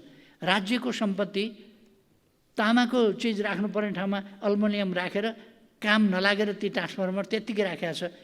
त्यसका लागि कोही जिम्मेवार हुनुपर्छै पर्दैन? कोही छैन भने ठेकेदार, जसले ठेका लिएको छ, के भनेर ठेका लिएको थियो त्यस अनुसार भयो कि भएन, या सलै ल्याउनु भनेर ठेका लगाएको थियो कि किन्न लगाउँदा के भनेर, के निर्णय अन्तर्गत किन्न लगाइएको थियो? यही काठमाडौँ भक्तपुरतिर फ्याँकेका ट्रान्सफर्मरहरू के भएका हुन्थेन? तिनीहरूको छानबिन हुनुपर्छ कि पर्दैन?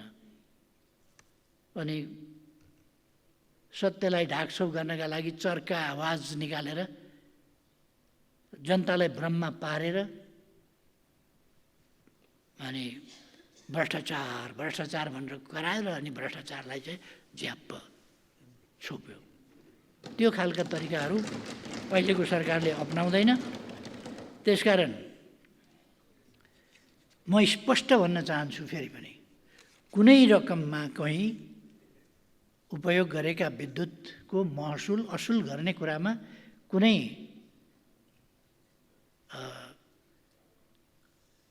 छुट दिइने छैन। र कारण त अलिकति होला, तर अनुपयुक्त ढङ्गले जसरी विद्युत काटियो, उद्योगलाई दिइरहेको विद्युत उत्पादनमा कमी हो। मजदुरहरू त्यत्तिकै बसे, अरू त्यत्तिकै बसे, इन्जिन त्यत्तिकै बसे, मान्छे त्यत्तिकै, उत्पादन भएन। उत्पादन नभएपछि के हुने भयो भने तिनीहरूले उत्पादन गरेर जहाँ सप्लाई गर्थे त्यो सप्लाई नहुने भयो। कति दिनसम्म उसले उत्पादन नभएपछि सोरुम खाली राखेर बस्छ, अन्तबाट किन्छ नि उसले। त्यसकारण ती उद्योगहरूले जहाँ बेच्ने गरेका थिए त्यहाँ बाहिर नपाउने भए।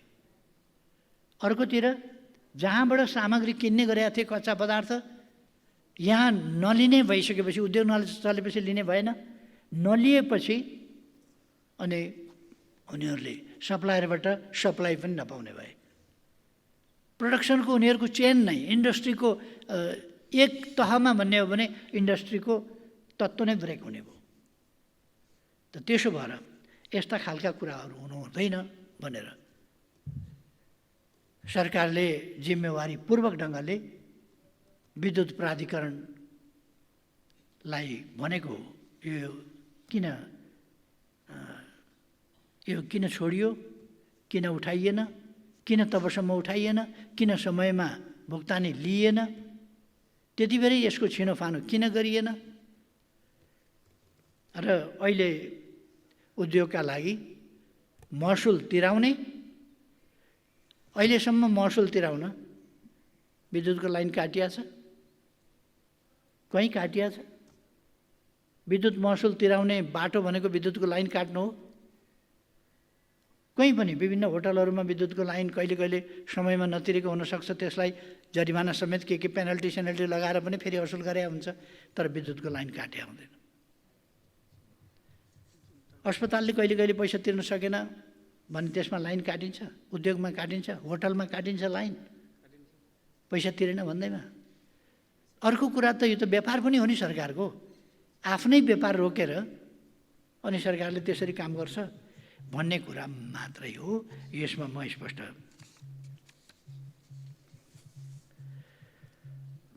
यस्तो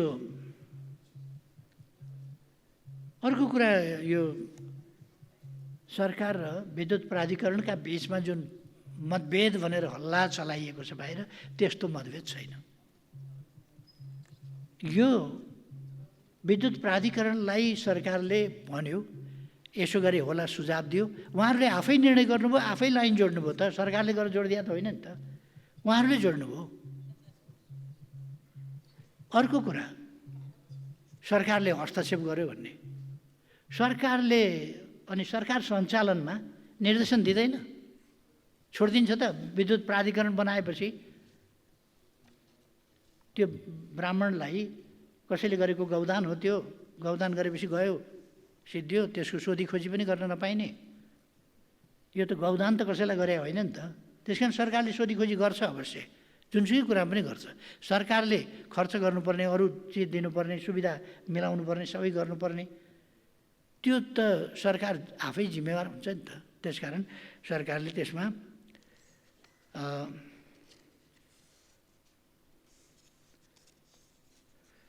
म स्पष्ट भन्न चाहन्छु, बक्यौता हामी उठाउँछौँ, छोड्दैनौँ, तर उद्योग बन्द गरेर होइन, चलाएरै।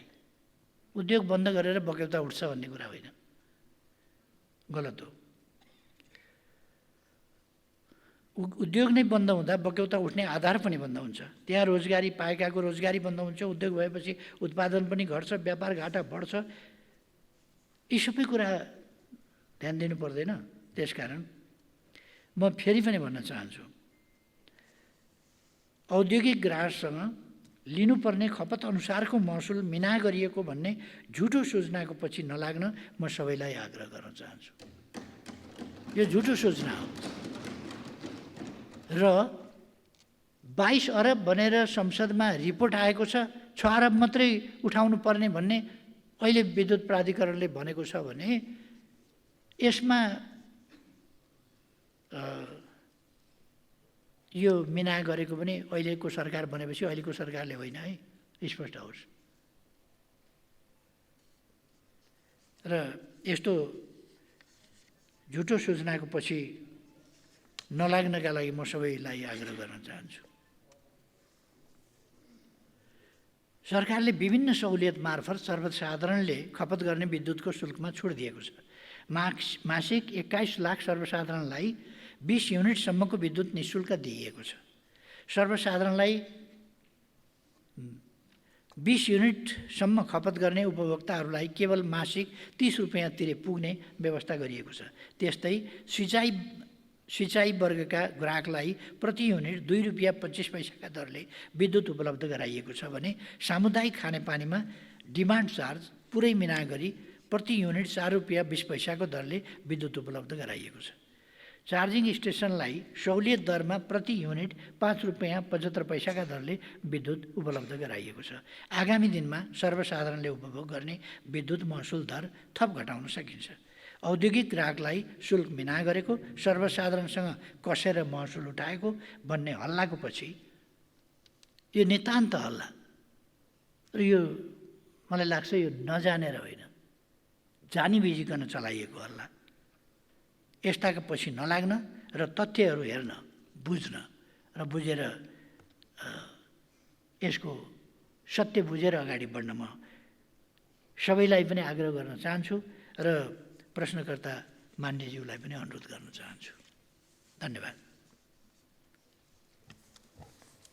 अब प्रश्नकर्ता माननीय पुष्पबहादुर शाह।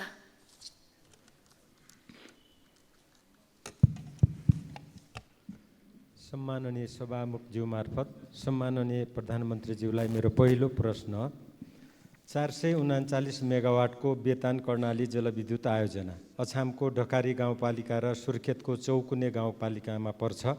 सुदूरपश्चिम र कर्णाली प्रदेशकै साझा एवं गौरवको आयोजना करिब 6 लाख सञ्चयकर्ताको लगानीबाट निर्माण हुन लागेको आयोजना हो। 2088 सालबाट व्यावसायिक उत्पादन सुरु गर्ने लक्ष्य लिएको छ।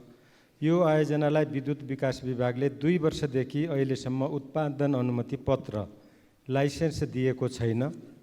यसमा ढिलाइ हुनुको कारण के होला?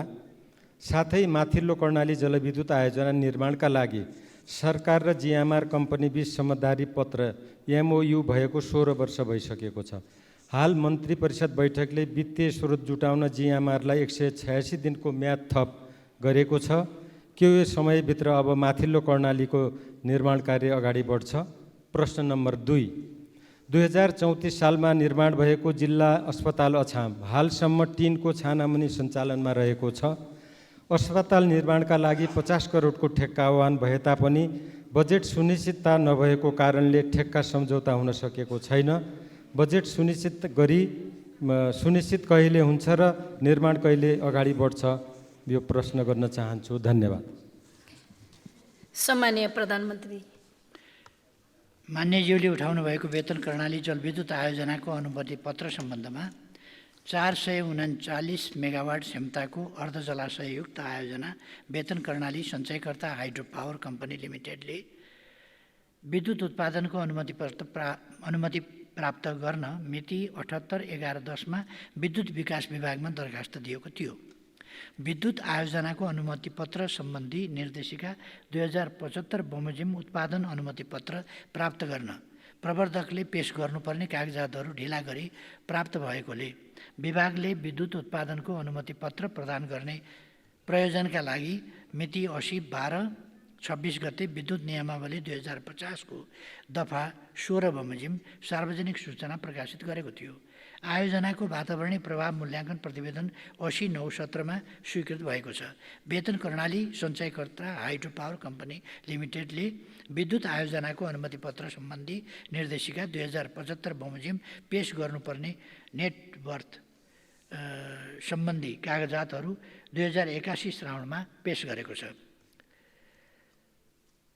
वेतन कर्णाली अर्ध जलाशययुक्त आयोजनाको अध्ययन प्रतिवेदन बमोजिम आयोजनाको अधिकतम जलाशयको सतह अपर कर्णाली कम्पनी लिमिटेडद्वारा प्रस्तावित 900 मेगावाटको माथिल्लो कर्णाली जलविद्युत आयोजनाको ट्रेल रेसको पानीको सतहसम्म पुग्ने देखिएकाले यस सम्बन्धमा अपर कर्णाली कम्पनी लिमिटेडबाट सहमति प्राप्त गर्न ऊर्जा जलस्रोत तथा सिँचाइ मन्त्रालय, लगानी बोर्डको कार्यालय, विद्युत विकास विभाग र प्रवर्धक वेतन कर्णाली सञ्चयकर्ता हाइड्रो पावर कम्पनी लिमिटेडबाट प्रयास भइरहेको छ।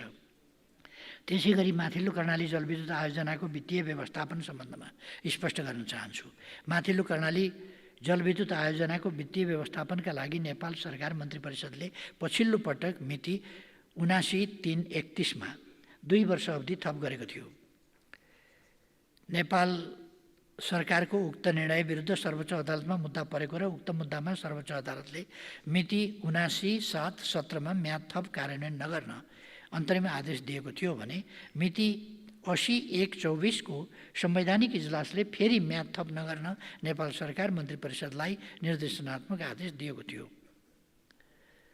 अदालतको सोही आदेश बमोजिम नेपाल सरकारले जिएमआरलाई अन्तिम आदेशका कारण गुमेको 186 दिनको म्याद थप गरेको र सोको जानकारी लगानी बोर्डले 81/4/27 मा जिएमआरलाई दिएको देखिन्छ। यस अवस्थामा तोकिएको अवधिमा प्रवर्धक जिएमआरले वित्तीय व्यवस्थापन गरी माथिल्लो कर्णाली आयोजनाको निर्माण कार्य अगाडि बढाउनु पर्ने देखिन्छ। अर्को प्रश्नमा जिल्ला अस्पताल अछामको भवन निर्माण गर्ने विषय सरकारको प्रमुख प्राथमिकतामा रहेको जानकारी दिन चाहन्छु। हामीसँग स्रोत र साधन सीमित छ। उपलब्ध स्रोत र साधनलाई प्राथमिकीकरण गरी यस्ता अस्पताल निर्माण गर्न गत आर्थिक वर्षमा बजेट प्रस्ताव नभएको भए आगामी आर्थिक वर्षको बजेट तर्जुमा गर्दा विषयगत मन्त्रालयबाट प्राथमिकतापूर्वक प्रस्ताव गर्ने जानकारी दिँदै निर्माण कार्य अगाडि बढ्ने विश्वास दिलाउन चाहन्छु। धन्यवाद। अब प्रश्नकर्ता माननीय नागिना यादव।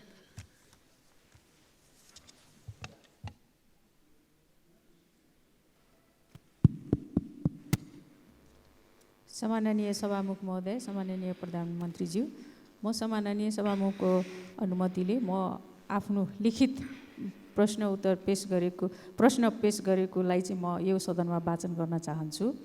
विश्वमा देखा परिरहेको नयाँ रोगमध्ये करिब 70% पशुपन्छीबाट उत्पन्न भई मानिसमा सर्ने प्रकारका छन्। उदाहरणको रूपमा मङ्की पक्स, कोभिड-19, बर्ड फ्लू जस्ता रोगले वर्षेनी धेरै जनसङ्ख्यामा पशुधन तथा मानवीय क्षति भइरहेको छ। जबकि नेपाल सरकार मन्त्री परिषदको 2076-9-14 को निर्णयअनुसार एक स्वास्थ्य रणनीति 2076 लिएको छ। साथै विश्व स्तरमा नेपाल सदस्य राष्ट्र रहेको विश्व पशु स्वास्थ्य सङ्गठन, संयुक्त राष्ट्र सङ्घको खाद्य तथा कृषि सङ्गठन र विश्व स्वास्थ्य सङ्गठन बीच एक स्वास्थ्य अवधारणा वन हेल्थ एप्रोचमा भएको त्रिपक्षीय समझदारीमा के कस्ता प्रगतिका पहल कदमहरू सरकारको तर्फबाट चालिएको छ। अर्को, देशको अर्थतन्त्रको एउटा महत्त्वपूर्ण हिस्सा कृषि पेसाले धानिएको छ। कृषि पेसा भन्नाले बाली जस्तै धान, गहुँ, मकै, उखु आदि मात्र नभई नबोल्ने पशुपन्छी पनि हुन्। त्यसमध्ये दूध, मासु, अन्डा आदि दिने पशुको हितमा सरकारले केही महत्त्व दिएको देखिए तापनि तर दिनहुँ काममा लगाइने भारवाहक पशुको योगदानको बारेमा कुनै पनि निकायले चासो देखाएको पाइन्न। जस्तै गधा, खच्चड, घोडा, गोरु आदि यस्ता पशुको महत्त्व गरिब दूरदराजका जनतालाई मात्र हुनुपर्ने हो कि सम्बन्धित मन्त्रालयको पनि हो? हालको कर्णाली पुलमा फँसेका खच्चड यसको ज्वलन्त उदाहरण हो कि होइन? सभामुख महोदय, नेपालको वन क्षेत्र प्रदेश सरकारले व्यवस्थापन गरिरहेको छ। सङ्घीय वन तथा वातावरण मन्त्रालयले वन तथा वातावरण सम्बन्धी नीति नियम बनाउने हो। तर यहाँ सङ्घीय वन तथा वातावरण मन्त्रालयले 2076 सालमा बनाएको वन ऐनमा 1 वर्षसम्म कैद तथा 2 लाखसम्म जरिवानाको मुद्दाको तहकिकात तथा दायरी प्रदेश सरकारको कर्मचारीले गर्न पाउने, तर 1 वर्षभन्दा बढीको कैद तथा 2 लाखभन्दा बढीको जरिवाना सम्बन्धित मुद्दाको तहकिकात तथा दायरी प्रदेश सरकारको कर्मचारीले गर्न नपाउने र यसको लागि सङ्घीय सरकारले अनुसन्धान अधिकृत तोक्न पर्ने कानुनी व्यवस्था रहेको छ। तर वन ऐन 2076 जारी भएको 5 वर्ष व्यतीत हुँदा पनि सङ्घीय सरकारले मुद्दा तहकिकात तथा दायरी गर्ने अधिकारी तोक्न सकेको छैन, जसले गर्दा जिल्लामा वन कर्मचारीहरूलाई वन संरक्षणमा ठुलो समस्याको सामना गर्न गर्नु परिरहेको छ। ससाना मुद्दा तहकिकात तथा दायरीको लागि पनि प्रमुख जिल्ला अधिकारी समक्ष धाउनु परिरहेको छ। जिल्ला प्रशासन कार्यालयको अन्य कामहरूमा व्यस्तता तथा प्रशासनका कर्मचारीहरूको वनसँग सम्बन्धित मुद्दाहरूमा ज्ञान तथा दक्षताको अभावका कारणले गर्दा अनुसन्धान तथा तहकिकात कमजोर भई वनसँग सम्बन्धित धेरै मुद्दाहरूमा हार बेहोर्न बाध्य रहेकोले वन ऐन 2076 को दफा 62 उपदफा 2 अनुसार वन अपराध नियन्त्रण मुद्दा तहकिकात तथा अभियोजनका लागि सङ्घीय वन तथा वातावरण मन्त्रालयले अनुसन्धान अधिकृत तोक्ने विषयमा किन ढिलासुस्ती भइरहेको छ? हस्, धन्यवाद। सम्माननीय प्रधानमन्त्री। धन्यवाद प्रश्नकर्ता मान्यजीलाई। स्वास्थ्य रणनीति अन्तर्गत रेबिज रोगको नियमित सर्भिलेन्स एवं निःशुल्क खोप कार्य भइरहेको छ। देशका विभिन्न स्थानमा रहेका 7वटा प्रयोगशालाहरू मार्फत विभिन्न पशुपन्छीका रोगहरूको निदान एवं खोपको प्रभावकारिता अध्ययन भइरहेको छ। पशुपन्छीको लागि वार्षिक करिब 5 करोड डोज खोप उत्पादन तथा आपूर्ति गर्ने गरिएको छ। राष्ट्रिय रोग नियन्त्रण कार्यक्रम अन्तर्गत 5 रोगहरू विरुद्ध निःशुल्क खोप कार्य समेत सञ्चालन गरिएको छ। देशका विभिन्न क्षेत्रमा रोगको नियमित सर्भिलेन्स र इपिडेमियोलोजिक सूचना व्यवस्थापन गर्दै पशु स्वास्थ्य सूचना प्रणाली व्यवस्थापन गरिएको छ भने विश्व पशु स्वास्थ्य सङ्गठनमा नियमित रूपमा पशु रोगको सूचना नोटिफिकेसन गरिएको छ। पशुपन्छी तथा मत्स्य पालनमा प्रयोग हुने पशु औषधि तथा खोपको गुणस्तर परीक्षण, गुणस्तर नियमन र भेटनरी निरीक्षण कार्य गरिएको छ। आम उपभोक्ता तथा अन्य सरकारवालाहरूमा रोगको कारण हुन सक्ने जोखिम तथा क्षतिको विषयमा सचेतना अभिवृद्धि कार्यक्रम सञ्चालन गरिएको छ। 250वटा स्थानीय तहहरूमा सशर्त अनुदानमा भेटनरी डाक्टर परिचालन गरिएका छन्। पशु कल्याणको सम्बन्धमा कानुनी रूपमा मुलुकी अपराध संहिता ऐन 2074ले बन्देज लगाएका विषयहरूको कार्यान्वयन गरिएको छ। पशु स्वास्थ्य तथा पशु सेवा नियमावली 2076 बमोजिम पशु ढुवानी मापदण्ड 2064 र पशु कल्याण निर्देशिका 2073 जारी भई कार्यान्वयनमा रहेका छन्। पशुप्रति हुने निर्दयी व्यवहार रोक्न पशु कल्याणको क्षेत्रमा कार्य गर्न पशु सेवा विभाग अन्तर्गत एक कार्यालय स्थापना गर्ने गरी सङ्गठन तथा व्यवस्थापन सर्वेक्षण अगाडि बढाइएको छ। संविधान अनुसार नेपाल सरकार वादी हुने मुद्दा चलाउने अधिकार महान्यायाधिवक्तामा रहेको छ। मुलुकी अपराध संहिता ऐन 2074, मुलुकी फौजदारी कार्यविधि संहिता ऐन 2074 र फौजदारी कसुर सजाय निर्धारण तथा कार्यान्वयन ऐन 2074 अनुसार फौजदारी मुद्दा नेपाल सरकार वादी भएर नेपाल सरकारको नामबाट मात्र दायर हुने प्रावधान रहेको छ। वन ऐन 2076 को दफा 63 मा वन ऐन अन्तर्गतको मुद्दा नेपाल सरकार वादी हुने व्यवस्था रहेको छ। नेपालको संविधानमा भएको प्रावधान अनुसार वन ऐन 2076 को दफा 62 मा 1 वर्षभन्दा बढी कैद सजाय हुने मुद्दाको अनुसन्धान नेपाल सरकारको कर्मचारीले गर्ने र वन ऐन 76 को दफा 67 मा 2 लाख रुपियाँसम्म जरिमाना वा 1 वर्षसम्म कैद वा दुवै सजाय हुने मुद्दा नेपाल सरकारको डिभिजन वन अधिकृत मुद्दा हेर्ने अधिकारीले कारबाही र किनारा गर्ने व्यवस्था रहेको छ। वन ऐन 2076 को दफा 2 को खण्ड ज मा डिभिजन वन अधिकृत भन्नाले प्रचलित कानुन बमोजिम नेपाल सरकारले खटाएको डिभिजन वन कार्यालयको प्रमुख सम्झनुपर्छ भन्ने प्रावधान रहेको छ भने वन ऐन 2076 को दफा 2 को खण्ड 6 मा डिभिजन वन कार्यालय भन्नाले प्रदेश सरकार अन्तर्गतको डिभिजन वन कार्यालय सम्झनुपर्छ भन्ने उल्लेख छ। माथि उल्लेखित संवैधानिक तथा कानुनी प्रावधान अनुसार प्रदेश सरकार अन्तर्गतको डिभिजन वन कार्यालयको प्रमुख डिभिजनल वन अधिकृत नेपाल सरकारको हुनुपर्दछ। तर नेपाल सरकारबाट मिति 75/3/32 मा स्वीकृत संगठन संरचना अनुसार प्रदेश सरकार अन्तर्गतको डिभिजन वन कार्यालयको प्रमुख प्रदेश सरकार अन्तर्गतको दरबन्दीमा रहेको छ।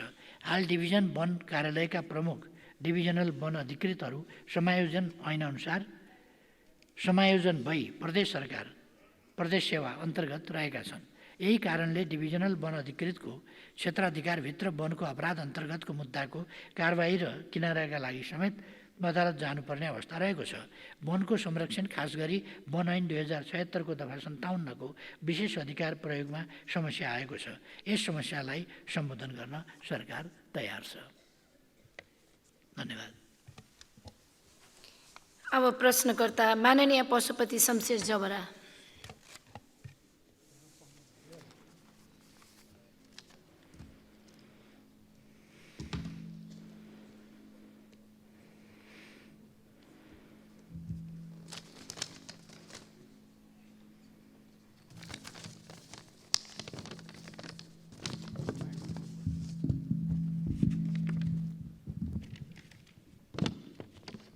सम्माननीय सभामुख महोदय, म सबभन्दा पहिला सम्माननीय प्रधानमन्त्रीज्यूलाई म बधाई दिन चाहन्छु।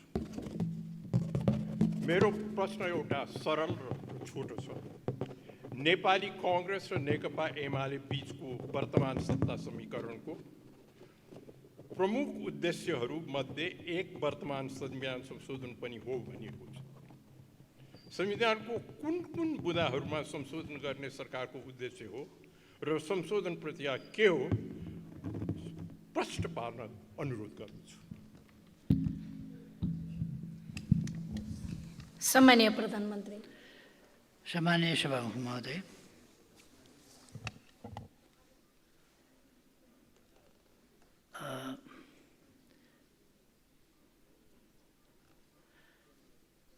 नेपाली कांग्रेस र नेकपा एमालेको संयुक्त सरकार गठनको सम्बन्धमा दुई दलबीच 7वटा बुँदाहरूमा सहमति भएको थियो। मान्यज्यूले भन्नुभए जस्तै त्यसमध्ये एउटा बुँदा संविधान संशोधन आवश्यक छ भन्ने पनि हो र कहाँनेरि केका लागि गर्नुपर्ने भन्ने पनि त्यसमा सैद्धान्तिक तवरले भनिएको छ। यस सम्बन्धमा मैले यस सदनमा पनि र बाहिर पनि पटक पटक स्पष्ट पारिसकेका छु। संविधान संशोधन देशको पक्षमा, जनताको पक्षमा, सुशासन शान्तिको पक्षमा, सामाजिक न्याय र समानताको पक्षमा, विकासको पक्षमा अहिलेसम्म 8 वर्ष कार्यान्वयनका हाम्रा अनुभवहरूले जे देखाएका छन् त्यसमा आधारित भएर हामीले समस्या कहीँ छन् भने तिनको समाधान गर्नका लागि हो। कुनै बुँदा तोकेर गरिएको सहमति होइन, त्यो 7 बुँदामा पनि स्पष्ट छ। संविधान संशोधन सम्बन्धी त्यसमा जुन कुरा उल्लेख छ त्यही आधारले पनि स्पष्ट गरेको छ। तसर्थ दुईटै दलले पनि र सरकारले पनि र मैले व्यक्तिगत तवरमा पनि यस सम्बन्धमा पटक पटक स्पष्ट पारिसकेका छ। त्यसकारण मैले यसमा थप केही भन्नुपर्छ जस्तो लाग्दैन। यो रसाकसी लुच्छाचुडीको विषय होइन। हामीले संविधान संशोधनीय दस्तावेज हो, गतिशील दस्तावेज हो भन्ने कुरा मान्दछौँ। त्यसअनुसार आवश्यकता अनुसार छलफल गरेर छलफलको निष्कर्ष अनुसार यसलाई संशोधन गरिनेछ। यो प्रतिगमनका लागि होइन, कतिपयले आरोप लगाए जस्तो अग्रगमनका लागि नै हो। संविधान संशोधनको बारेमा छलफल गरिनेछ र निष्कर्ष निकालिनेछ। धन्यवाद। अब प्रश्नकर्ता माननीय निर्मला कोइराला।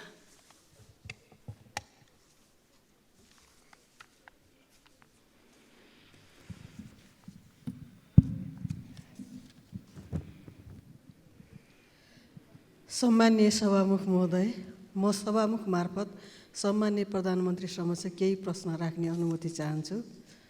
प्रश्न नम्बर 1, पूर्व पश्चिम राजमार्ग निर्माण कार्य ढिलाइ भइरहेकोले सर्वसाधारण जनतालाई आवागमनमा समस्या छ। यसको निर्माण कार्य छरितो गराउन विशेष पहल हुनुपर्ने देखिन्छ। यसबारे स्पष्ट पारिदिनुहुन्छ कि? प्रश्न नम्बर 2 मा पूर्व पश्चिम राजमार्ग वरपरका खहरे खोलाहरूमा आउने बाढी र पहिरोले राजमार्ग पुल समेतलाई प्रभावित पार्ने देखिन्छ। खहरे खोलामा तटबन्ध गर्ने र नदीजन्य पदार्थ व्यवस्थित उत्खननबारे सरकारको योजना के छ? जस्तै लाल बकैया, रातो खोला लगायतका साना ठुला खहरे खोलाहरूमा असर प्रष्ट देखिन्छ। धन्यवाद। सम्मानीय प्रधानमन्त्री। सम्मानीय सभामुख महोदय, पूर्व पश्चिम राजमार्ग विस्तार कार्य अवरोध बिना अगाडि बढाउन सम्बन्धित निर्माण व्यवसायीलाई बारम्बार सचेत गराइएको छ। एसियाली विकास ब्याङ्कको ऋण सहयोगमा सञ्चालित पूर्व पश्चिम राजमार्गको विशेष गरी नारायणघाट बुटवल खण्डको सडक स्तरोन्नतिको ढिलाइबारे निर्माण व्यवसायीको माथिल्लो नेतृत्वसँग समेत कुराकानी गरेर पेश गरेको कार्यतालिका अनुसार 1 वर्षभित्र सम्पन्न गर्ने गरी म्याद थप गरिएको छ।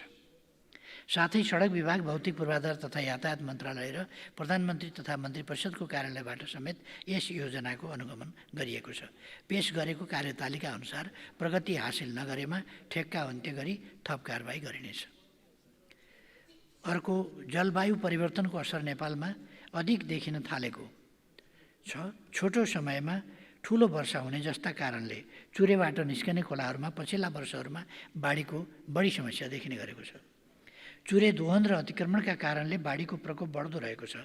कमजोर भौगर्भिक कारणले बाढीसँगै बगेर आउने गेग्रानले नदीको सतह उचालिने र बाढीले जमिन कटान गरी बस्तीहरूमा समेत जोखिम बढाउँदै लगेको छ। ती खहरे खोलाहरूमा हुने जथाभावी दोहनले पुल लगायतका संरचनाहरूलाई जोखिममा पारेको छ। यी जोखिम व्यवस्थापनका लागि हालै सरकारले नदी तथा जल उत्पन्न विपत्ति व्यवस्थापन राष्ट्रिय नीति 2080 स्वीकृत गरेको छ। नीति कार्यान्वयन र विपत्ति व्यवस्थापनको लागि कानुन मस्यौदा भइरहेको छ। गेग्रान व्यवस्थापन योजना बनाएर नदीहरूको उत्खनन गरिने पद्धतिको विकास गरिनेछ। तत्कालीन समाधानका लागि चालु वर्ष 81-82मा बकैया, रातु जस्ता खोलाहरूमा क्रमशः रु 3 करोड र रु 2 करोड 50 लाख बजेट विनियोजन गरिएको छ। पूर्व पश्चिम राजमार्गबाट सिमानासम्मै बकैया नदीको तटबन्ध भारतीय अनुदान सहयोगमा सम्पन्न गरिएको छ। राष्ट्रपति चुरे संरक्षण कार्यक्रम अन्तर्गत खोलामा तटबन्ध, जलपनभरण पोखरी निर्माण, कृषि वन प्रवर्धन, बाँस रोपण लगायतका भू तथा जलाधार संरक्षणका कामहरू भइरहेका छन्। धन्यवाद। अब प्रश्नकर्ता माननीय पदम गिरी। सम्माननीय सभामुखज्यू, सम्माननीय सभामुखज्यू मार्फत म सम्माननीय प्रधानमन्त्रीज्यूलाई केही जिज्ञासाहरू राख्न चाहन्छु। अहिले मुलुकमा चाहिँ नेकपा एमाले, नेपाली काङ्ग्रेस लगायतका राजनीतिक गठबन्धन र त्यसको नेतृत्व सम्माननीय प्रधानमन्त्रीज्यूले गरिरहँदाखेरि आम नेपाली जनतामा एउटा ठुलो एउटा उत्साह र आशाको नजरबाट नेपाली जनताले हेरेको अवस्था चाहिँ छ। र विगतको चित्र हेर्ने हो भने सम्माननीय सभामुखज्यू, आर्थिक वर्ष 2080-81 को चित्रलाई हेर्ने हो भने नेपाली जनतामा निराशा व्याप्त छ भन्ने कुरा यसले देखाउँछ। सम्माननीय सभामुखज्यू, खास गरी 80-81 को अर्थतन्त्रको अवस्थालाई हेर्ने हो भने 52,000 ऋणीहरू यस अवधिमा कालो सूचीमा गए।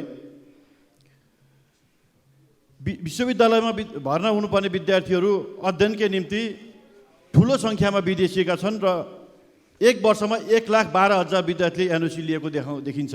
सम्माननीय सभामुखज्यू, सरकारी तथा सामुदायिक विद्यालयबाट पास भएका विद्यार्थीहरूको सङ्ख्याले देशको सरकारी तथा सामुदायिक विद्यालयहरूको अवस्था प्रष्ट पार्दछ।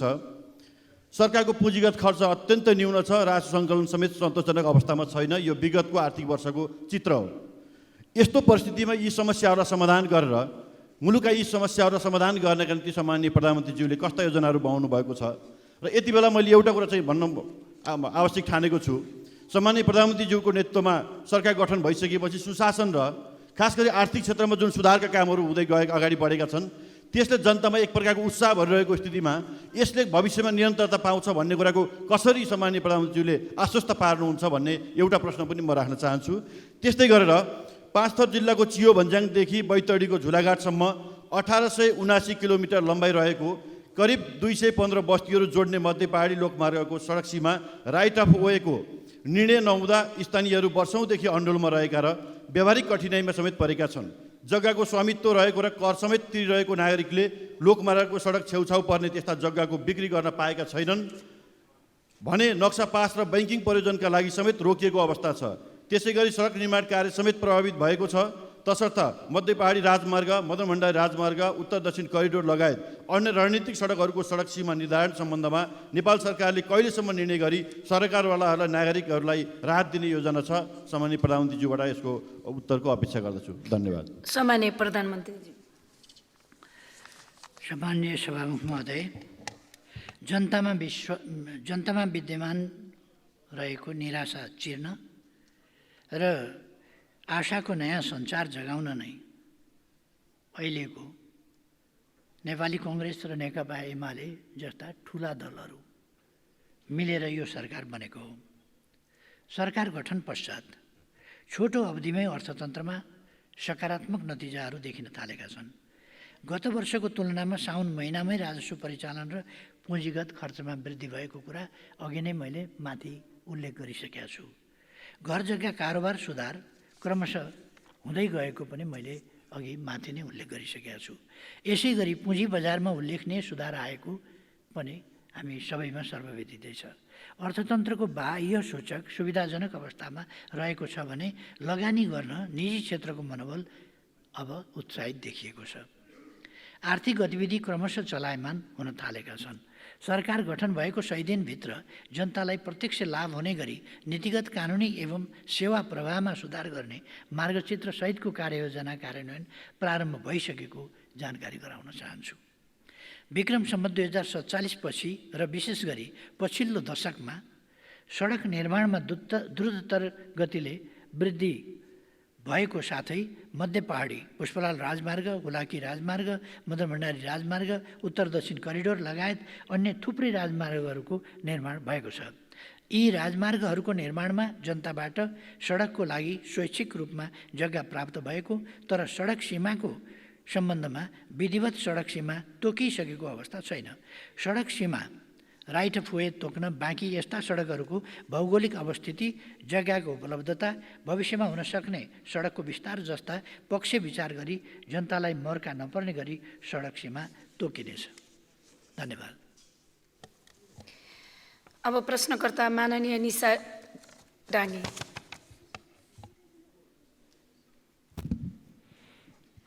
सम्माननीय सभामुख मार्फत सम्माननीय प्रधानमन्त्रीज्यूलाई मेरा दुईवटा प्रश्न छन्।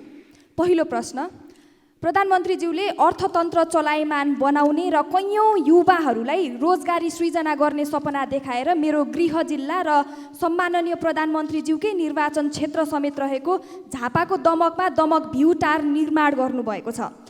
विभिन्न सञ्चार माध्यमहरूका अनुसार उक्त टावर निर्माणको लागत अरबौँ रुपैयाँ बराबरको छ भन्ने सुनिन्छ। उक्त टावरको यकिन लागत कति हो प्रधानमन्त्रीज्यू जानकारी गराइदिन म विनम्र अनुरोध गर्न चाहन्छु। र उक्त टावर निर्माण सुरु गर्दा के कति योजनाका साथ सुरु गरिएको थियो?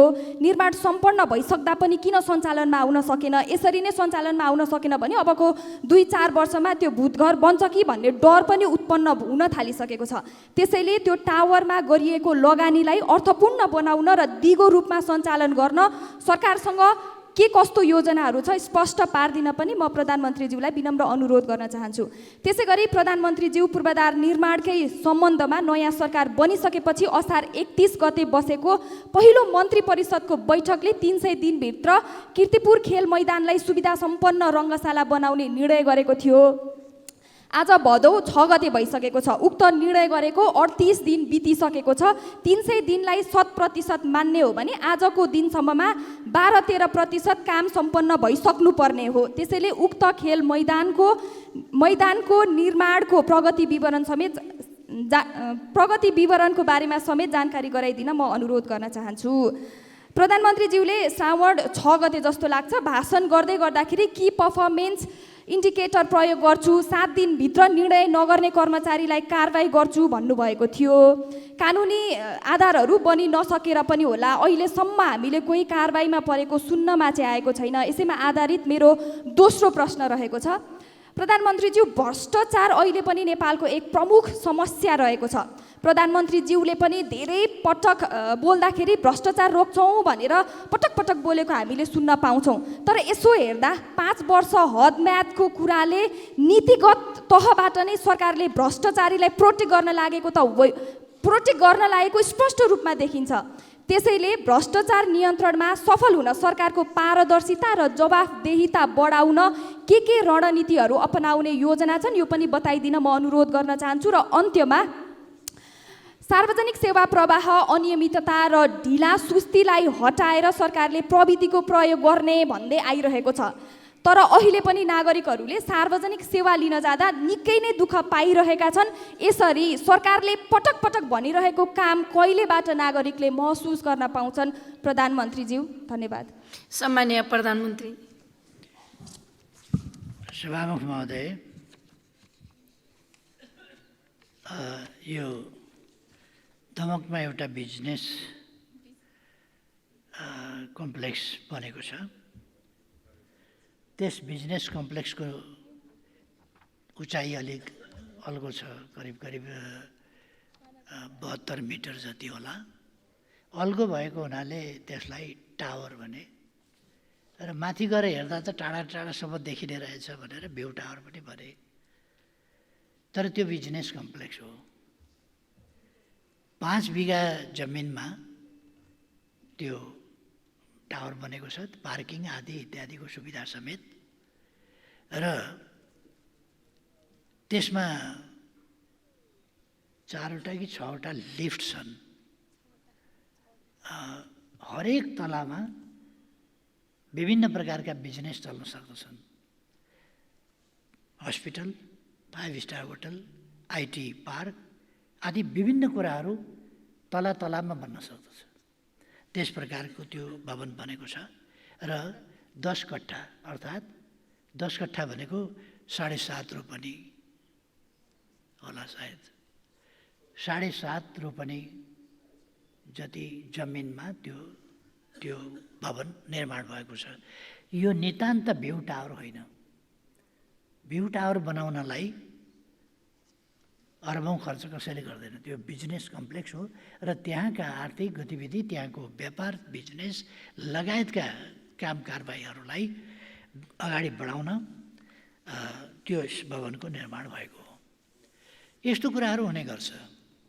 थाइल्यान्डमा के नामको टावर छ,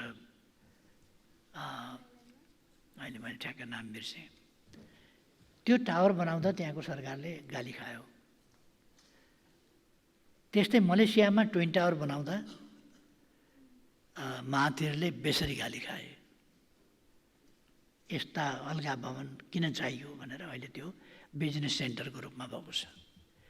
अमेरिकाले उहिले नै 2टा जोडेको ट्विन टावर भनिन्थ्यो। त्यस्ता टावरहरू बनाएको थियो जो वर्ल्ड ट्रेड सेन्टर भनेर बुझिन्थ्यो। Trade Center. यसलाई बिजनेस कम्प्लेक्सको रूपमा जुन बनाएको छ त्यसलाई हालका लागि झापा ट्रेड सेन्टर भनेर बुझ्नु भए पनि हुन्छ। त्यस टावरको लागत रु 1 अर्ब 79 करोड 48 लाख रहेको छ। त्यो राम्ररी तयार भइसकेपछि त्यसको सञ्चालन विधि बनाएर त्यसको राष्ट्रिय र स्थानीय लाभ अनुसार त्यसलाई विधिवत सञ्चालन गरिनेछ।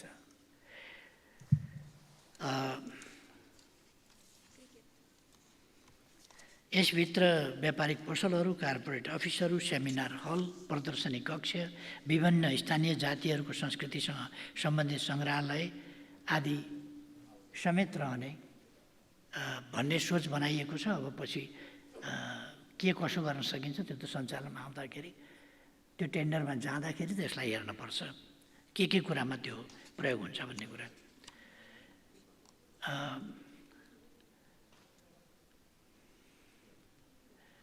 यसले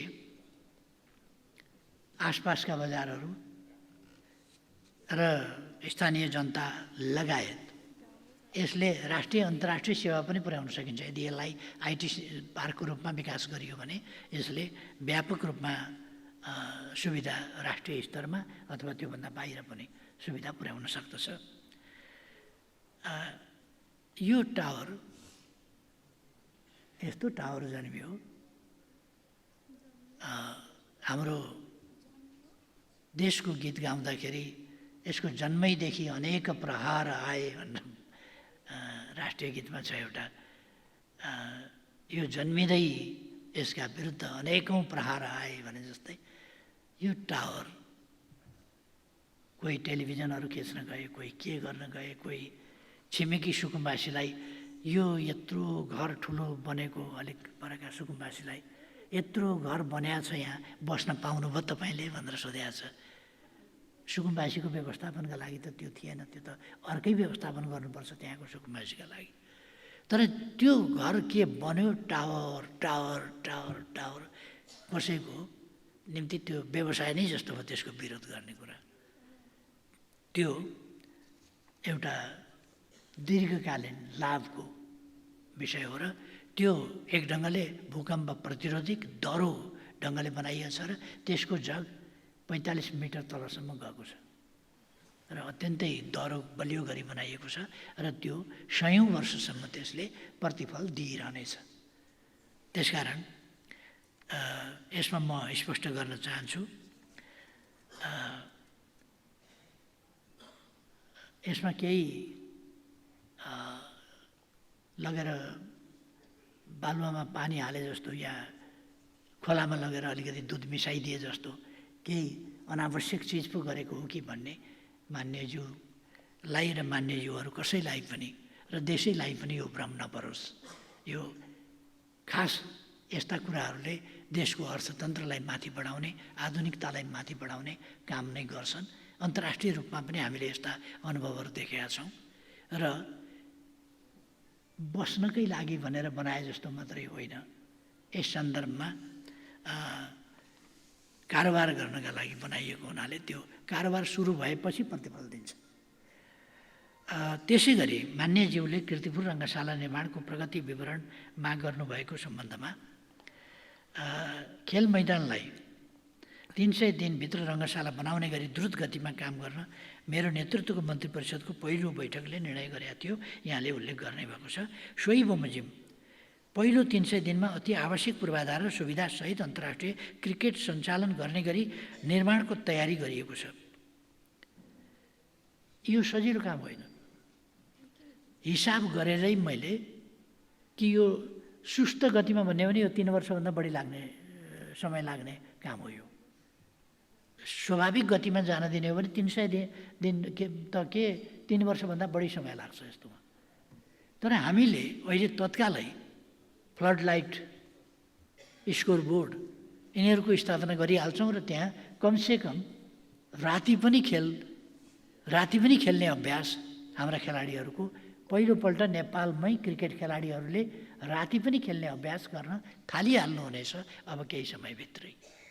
यो ठुलो परिवर्तनको कुरा हो कि फ्लड लाइट अब धेरै समय लाग्दैन। यो फ्लड लाइट हामी सम्भवतः यो लगभग अलिक छोटै अवधिमा, यो 3 महिनाको अवधिमा भ्याइन्छ भ्याइँदैन, तर आसपासमा यो 3 महिनाको कार्य प्रगति भनेका छौँ हामीले, त्यसको आसपासमा फ्लड लाइट र स्कोर बोर्डहरू तयार गर्न सक्ने गरी काम गरेका छौँ। यसका लागि सम्पूर्ण समय 24 आवर 3 सिफ्टमा काम गर्नु पर्ला र अत्यन्तै तीव्र गतिमा काम गर्नु पर्ला, अनि मात्रै यो काम पुरा गर्न सकिन्छ भन्ने आकलनका साथ र ढिलो नगर्ने। साँच्चै मरिमेटेर लाग्यो भने 300 दिनमा सम्भव छ कि छैन भन्दा 300 दिनमा सम्भव छ, यदि त्यसमा साँच्चै गर्छु भनेर लाग्यो भने भन्ने हिसाब गरेर मैले भनेको हुँ।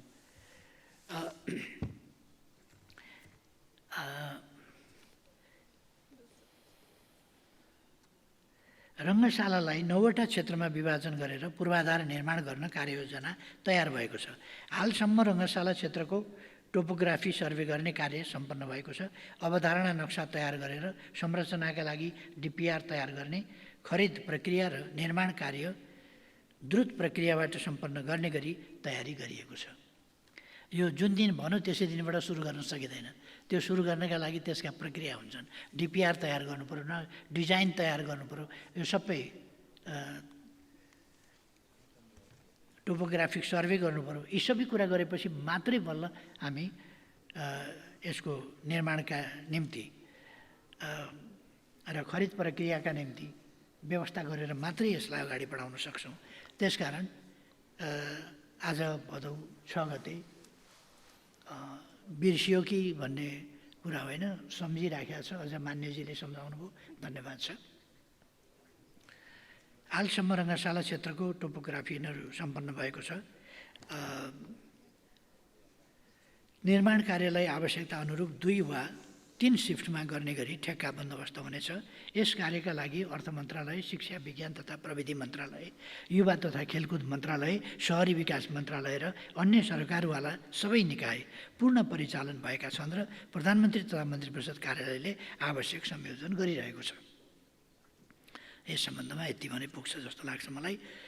र अर्को चाहिँ माननीय सदस्यले राख्नुभएको भ्रष्टाचार नियन्त्रणको विषयमा मैले यसअघि नै जवाफ दिइसकेकोले त्यसलाई दोहोऱ्याइराख्न परेन भन्ने म ठान्छु।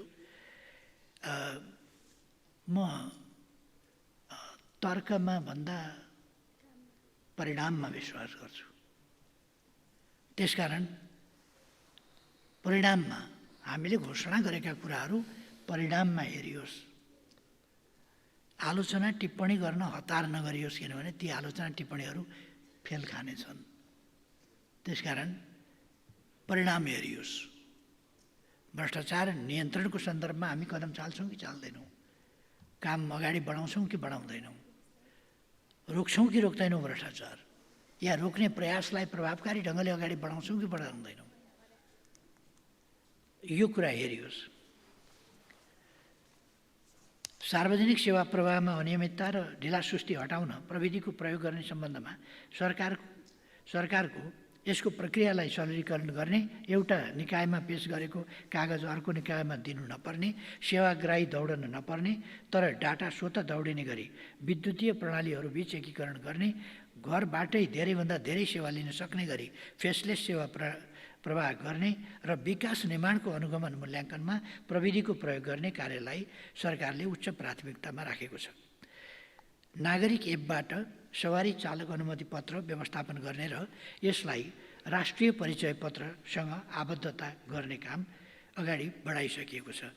केही समयपछि नै त्यो प्रयोगमा आउनेछ। हामी केही छोटो समयभित्रै, यो मान्यज्यूका प्रश्नहरूको त जवाफ सिद्धियो, तर सबै मान्यज्यूको प्रश्नहरूलाई पनि समेटेर म भन्न चाहन्छु। केही दिनभित्रै फाइल कहाँ छ भन्ने कुरा, कुन मन्त्रालयमा गएर कसको टेबलमा फाइल अड्किएको छ भन्ने कुरा स्वतः जानकारी हुने गरी त्यस्तो हामी सिस्टम डेभलप गर्दैछौँ अब।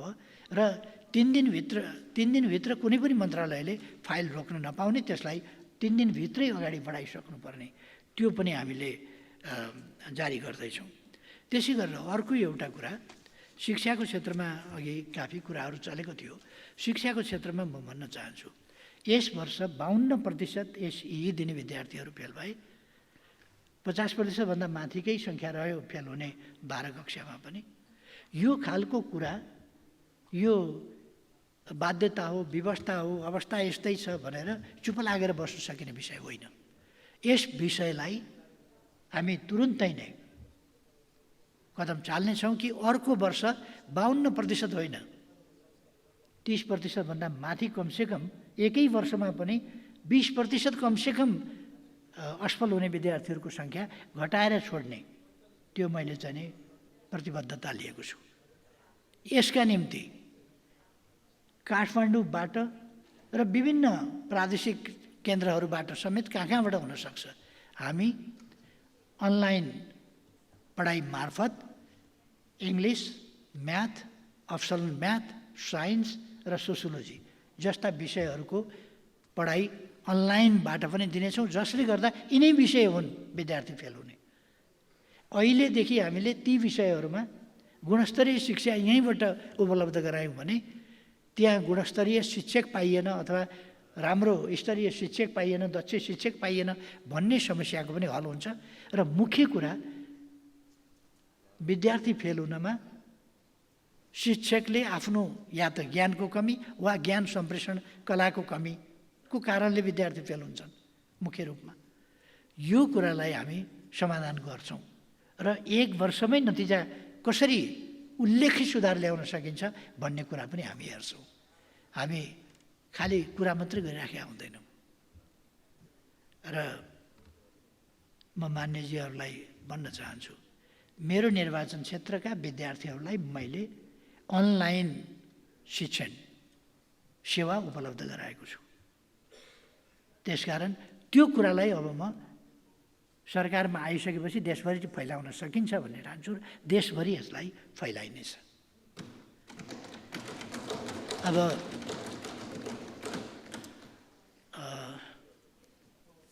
मेरो आग्रह छ अन्तिममा, यति लामो प्रश्नोत्तर अलिक चलाउनु हुँदैन पार्लियामेन्टमा र प्रश्न पनि यति लामो प्रश्नहरू चाहिँ अलिक हुनु हुँदैन। छोटा प्रश्न भनेको त 1 मिनटभित्र गर्ने कुरा हो। 10 मिनटमा त उत्तर सक्नु पर्ला कमसेकम। अब 3 मिनटमा उत्तर सक्ने, 1 मिनटमा प्रश्न सक्ने त हुनुपर्छ नि। अब 10 मिनट प्रश्नमै लाग्यो भने आज 13वटा प्रश्नको जवाफ दियो। 13वटा प्रश्नलाई कति लाग्यो समय? 2.5 घन्टा लाग्यो होला। अब यत्रो समय प्रश्नोत्तर र आधा प्रश्नकर्ताको आधा जवाफकर्ताको, कतिवटा त प्रश्नै छैन। म आग्रह गर्न चाहन्छु प्रश्न नै गरौँ र जवाफकै रूपमा दिन पाइयोस्। धेरै धेरै धन्यवाद।